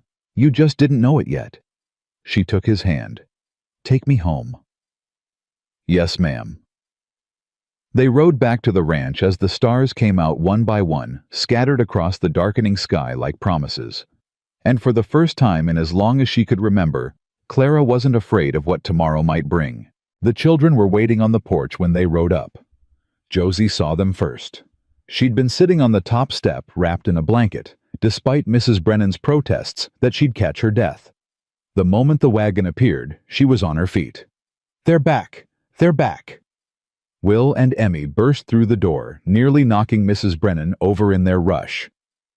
They tumbled down the steps and ran across the frozen yard, their breath making small clouds in the evening air. Clara barely had time to climb down from the wagon before they hit her. "What happened?" Josie demanded. "Did you win? Is he going to jail? Is the bad man gone forever?" Will's voice was muffled against Clara's coat. Emmy just clung to her leg, silent and fierce. Clara knelt down, gathering them close. "He's gone. The judge said guilty. 5 years in prison." Josie's face transformed. Relief and joy, and something fiercer bloomed in her eyes. Good. I hope he rots. Josephine. Ezra's voice carried a warning. Well, I do. Clara pulled her closer. It's over, sweetheart. It's really over. You promise? I promise. Mrs. Brennan had made her way down from the porch. She was a sturdy woman in her 50s with kind eyes and flour perpetually dusted on her apron. I take it the news is good. The best. Ezra shook her hand. Thank you for watching them, Margaret. They were angels, a knowing smile. Mostly. I wasn't an angel, Josie said. I was worried. Worry is allowed. Mrs. Brennan touched Josie's cheek gently. When you love someone, worry comes with it. Later, after Mrs. Brennan had gone and the children were fed and settled by the fire, Clara found herself standing at the window watching the stars appear. So much had changed since that December day at the auction. She'd been sold for $18 broken and afraid certain that her life was over. Now she stood in a warm house, surrounded by children who called her Mama, loved by a man who saw her scars and chose her anyway. It didn't feel real. You're thinking too hard. Ezra came to stand beside her. I can hear it from across the room. Just trying to believe it's over. It is. I know. My head knows. But my body keeps waiting for the other shoe to drop. Ezra was quiet for a moment. That feeling might not go away completely. Not for a long time. Is that what it's like for you? The war. He stiffened slightly, then relaxed. Sometimes. Less now than before. What helped? Time, work, the children. He paused. Eleanor. Clara turned to look at him. His profile was sharp in the lamplight shadows pooling in the hollows of his cheeks. Tell me something about her. Something happy. Ezra's lips curved in a faint smile. She used to sing while she cooked. Couldn't carry a tune to save her life, but she did it anyway. Drove me crazy at first. Then I started listening for it, started needing it. What did she sing? Hymns mostly. Old songs from her childhood. His voice softened. After she died, the silence in the kitchen was the worst part. I'd stand there waiting to hear her voice, and it never came. Clara reached for his hand.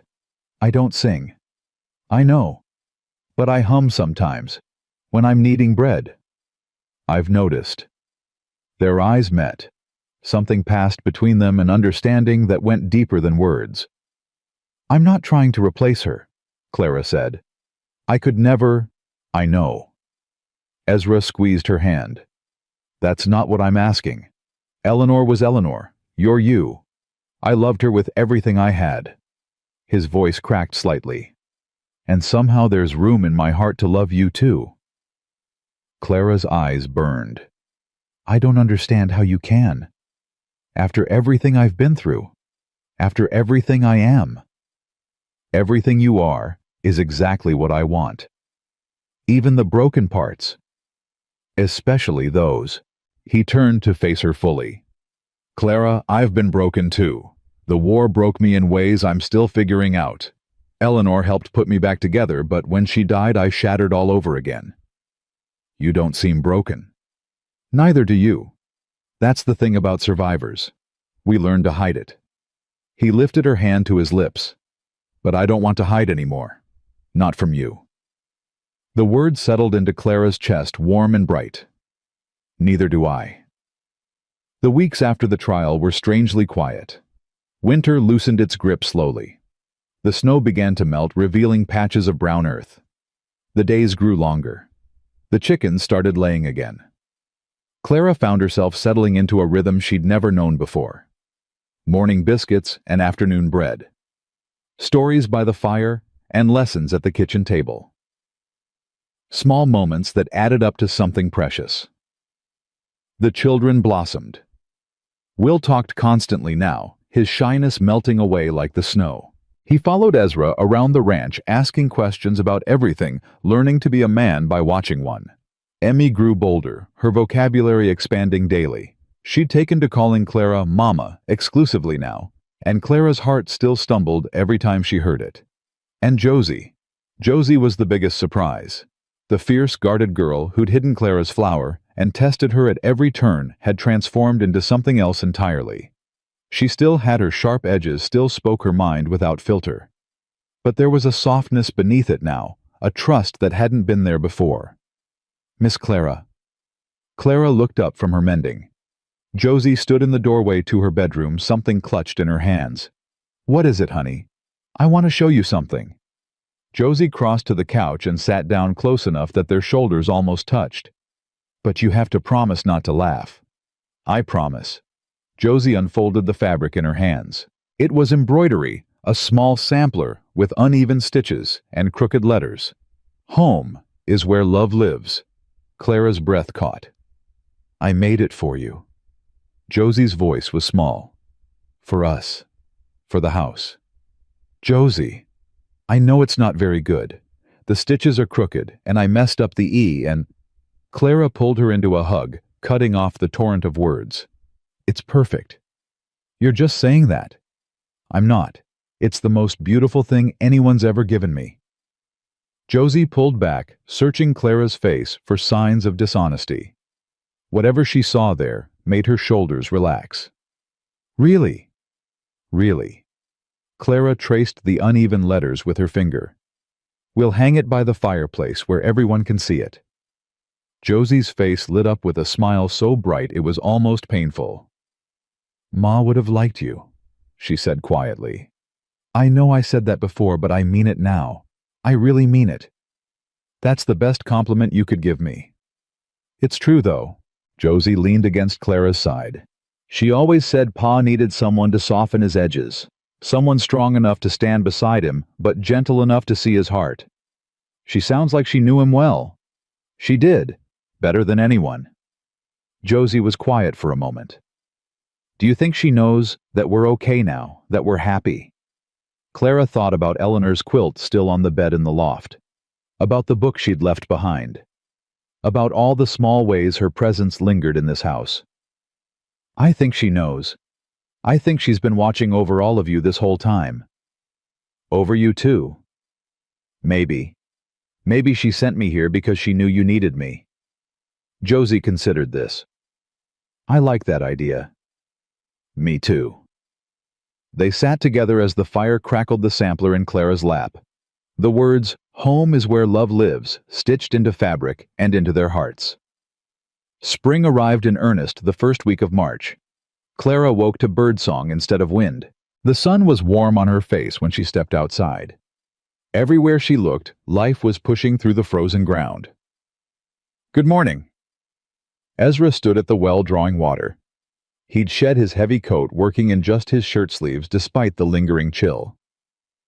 "Good morning yourself." He set down the bucket and crossed to her. His kiss was warm and tasted like coffee. "You sleep well. Better than I have in years. No nightmares." Clara thought about it. The nightmares had come less and less frequently since the trial. Last night she'd slept straight through until dawn. No nightmares. Ezra smiled. It still transformed his face, that smile. Made him look younger, softer, more like the man Eleanor must have fallen in love with. "I want to ask you something." "You can ask me anything." "Not here." He took her hand. "Come with me." They walked past the barn, past the chicken coop, up the small hill behind the house. Clara had never been up here before. The climb was steep, and by the time they reached the top, she was breathless. But the view was worth it. The whole valley spread out below them, the ranch nestled in its heart. She could see the house and the barn, the pastures where the cattle grazed the road winding toward town.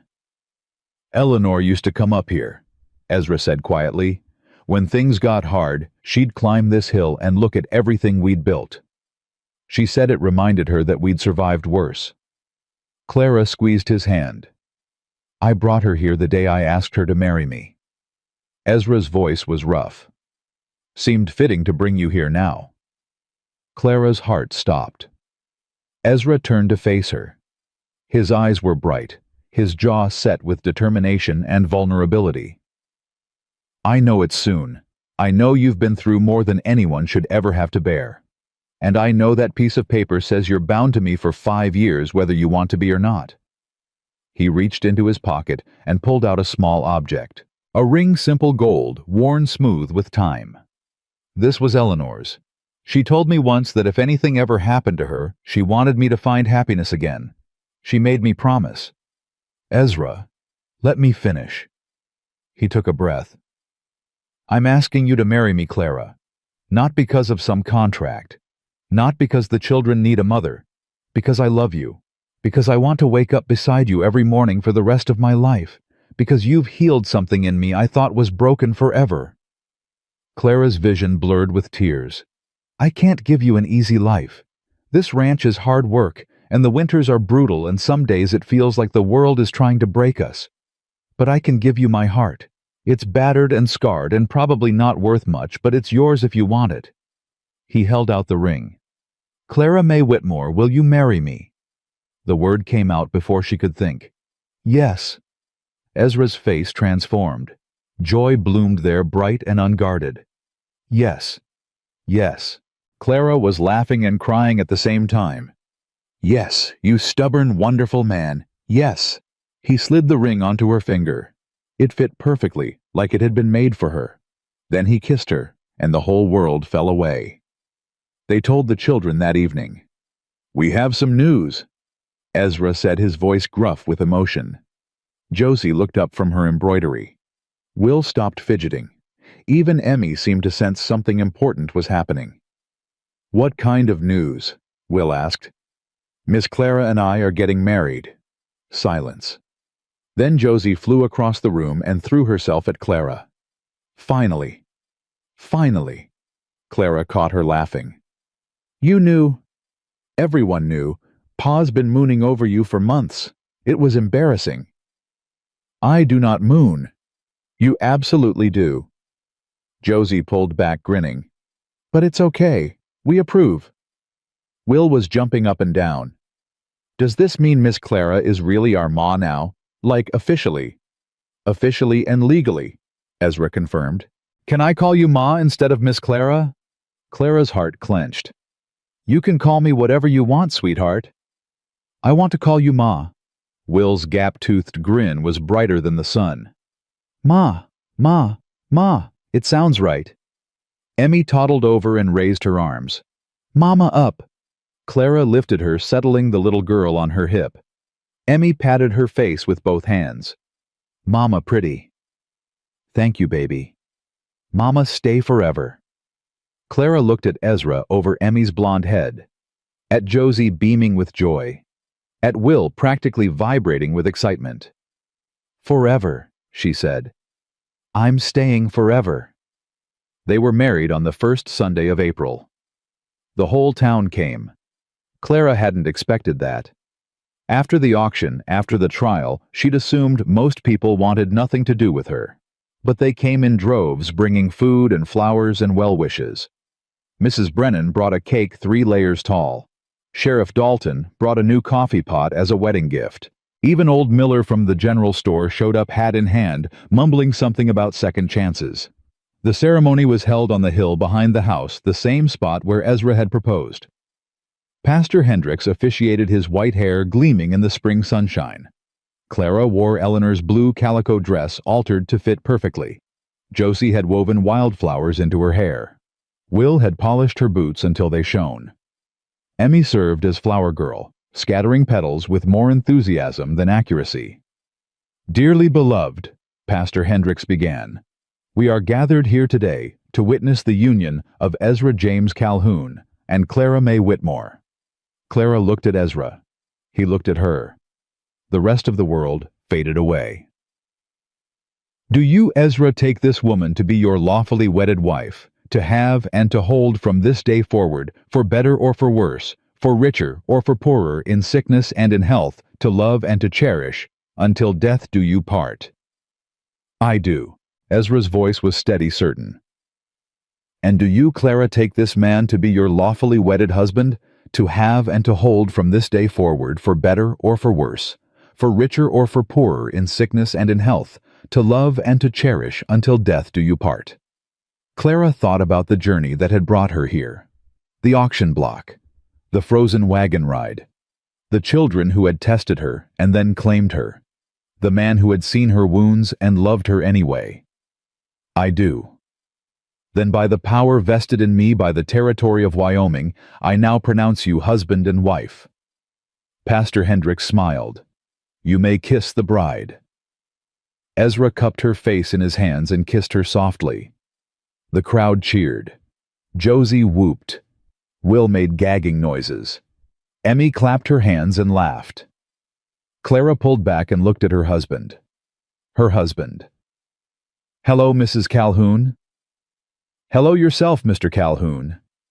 They turned to face the crowd, hands intertwined. Clara's eyes swept over the assembled faces, all these people who had come to witness her beginning again. And then she saw her. A woman standing at the edge of the crowd. Older, grayer, worn thin by years of hard living. But Clara would know those eyes anywhere. Aunt Martha. Clara's breath caught. She hadn't known. Hadn't thought to invite her. Had assumed she'd never see her again. Their eyes met across the crowd. Martha's face crumpled with emotion, guilt and hope, and something that might have been love. Go, Ezra murmured. I'll wait. Clara walked toward her aunt, her legs unsteady. The crowd parted to let her through. They stood facing each other, these two women connected by blood and tragedy. I'm sorry, Martha's voice cracked. I'm so sorry, Clara. I should have protected you. I should have believed you. I should have... Clara pulled her into a hug. It's over. I can't forgive myself. Then let me forgive you for both of us. Martha sobbed against her shoulder. Clara held her, this woman who had failed her, who had let her be sold, but who had also sent the warning letter that had saved her life. I don't deserve your forgiveness. Maybe not, but I'm giving it anyway. Clara pulled back to look into her aunt's eyes. That's what healing means. Letting go of the poison before it kills you. Martha wiped her face. You've changed. I've grown. You're happy. Clara looked back at the hill where Ezra waited with the children. Josie was trying to keep Emmy from eating dirt. Will was showing off his new shoes to anyone who would look. I'm happy. Then I'm happy too. Martha squeezed her hands. Your mother would be so proud of you, Clara. So proud. The rest of the day passed in a blur of celebration. There was food and music and dancing. Will convinced Clara to teach him to waltz. Josie sang a song she'd learned from Eleanor, her young voice clear and sweet. Emmy fell asleep in Clara's arms, halfway through the festivities, and had to be carried to bed. As the sun began to set, the guests departed one by one. Mrs. Brennan took the children for the night, winking at Ezra as she bundled them into her wagon. Enjoy yourselves. Don't do anything I wouldn't do. That leaves a lot of options, Ezra said dryly.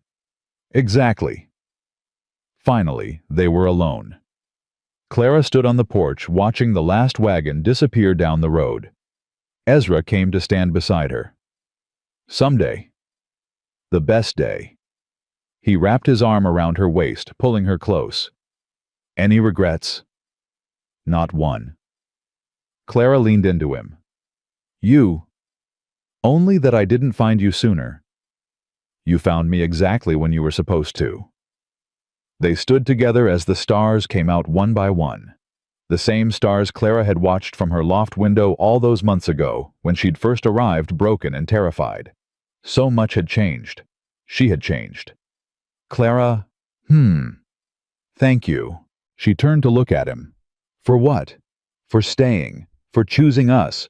For being brave enough to love again. Thank you for giving me something worth being brave for. He kissed her forehead.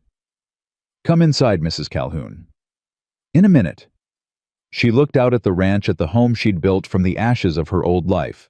The house with its warm windows. The barn where she'd spent her first lonely nights. The hill where she'd pledged forever. This was hers now. All of it. Not because a piece of paper said so, but because she'd fought for it, earned it, chosen it. Clara. She turned back to her husband. I'm ready. They walked inside together, closing the door on the cold and the dark, stepping into warmth and light and love. The story of Clara Whitmore, some might say, ended that day on the hill. But that wouldn't be true. Stories don't end with weddings. They just begin a new chapter. Spring turned to summer, summer to fall, fall to winter, and winter to spring again. The seasons cycled as they always do, bringing their own joys and challenges. There were hard days. Days when the cattle got sick and the crops failed. Days when old fears resurfaced and Clara woke sweating from nightmares. Days when grief for Eleanor hit Ezra like a wave and he disappeared into the barn to wrestle with ghosts. But there were good days too. Days when Will brought home perfect marks from school. Days when Emmy took her first steps without holding anyone's hand. Days when Josie smiled that bright, unguarded smile and called Clara Ma like it was the most natural thing in the world. And there were the ordinary days. The quiet days. The days of biscuits and bread and stories by the fire. The days that added up to a life. On the first anniversary of their wedding, Ezra brought Clara back to the hill. I have something for you. He handed her a folded paper. She opened it, not understanding at first. It was her contract, the document that had made her his property for 5 years. Ezra, watch. He took the paper from her hands and tore it in half, then in quarters, then into tiny pieces that scattered on the wind. You never needed that paper, he said. You stayed because you wanted to, but now it's gone. There's nothing binding you here except love. Clara watched the pieces disappear into the sky. I would have stayed anyway. I know, but I wanted you to be sure. She turned to face him, this man who had seen her at her lowest and lifted her up, who had given her children to love and a home to belong to, who had shown her day by day what it meant to be worthy of love. I'm sure, she said. I've never been more sure of anything. He kissed her soft and slow as the spring wind swirled around them. Below at the house, Clara could hear the children playing. Josie's voice commanding and strong. Will's laughter bright as bells. Emmy's shriek of delight. Home. She'd spent so many years searching for it, running from one place to another, always feeling like she didn't belong, like she was damaged goods that nobody wanted. And then she'd been sold at auction for $18 to a stranger with 3 motherless children and a broken heart. Funny how life works sometimes. Funny how the worst moment can lead to the best. Ready to go down? Ezra asked. Clara looked at him. At the ranch below. At the sky above, blue and endless and full of possibility. Yeah, she said. I'm ready. They walked down the hill together, hand in hand, toward the sound of their children's laughter. And Clara May Calhoun, who had once been sold like livestock and told she was worth nothing, finally knew the truth. She was priceless. She was loved. She was home.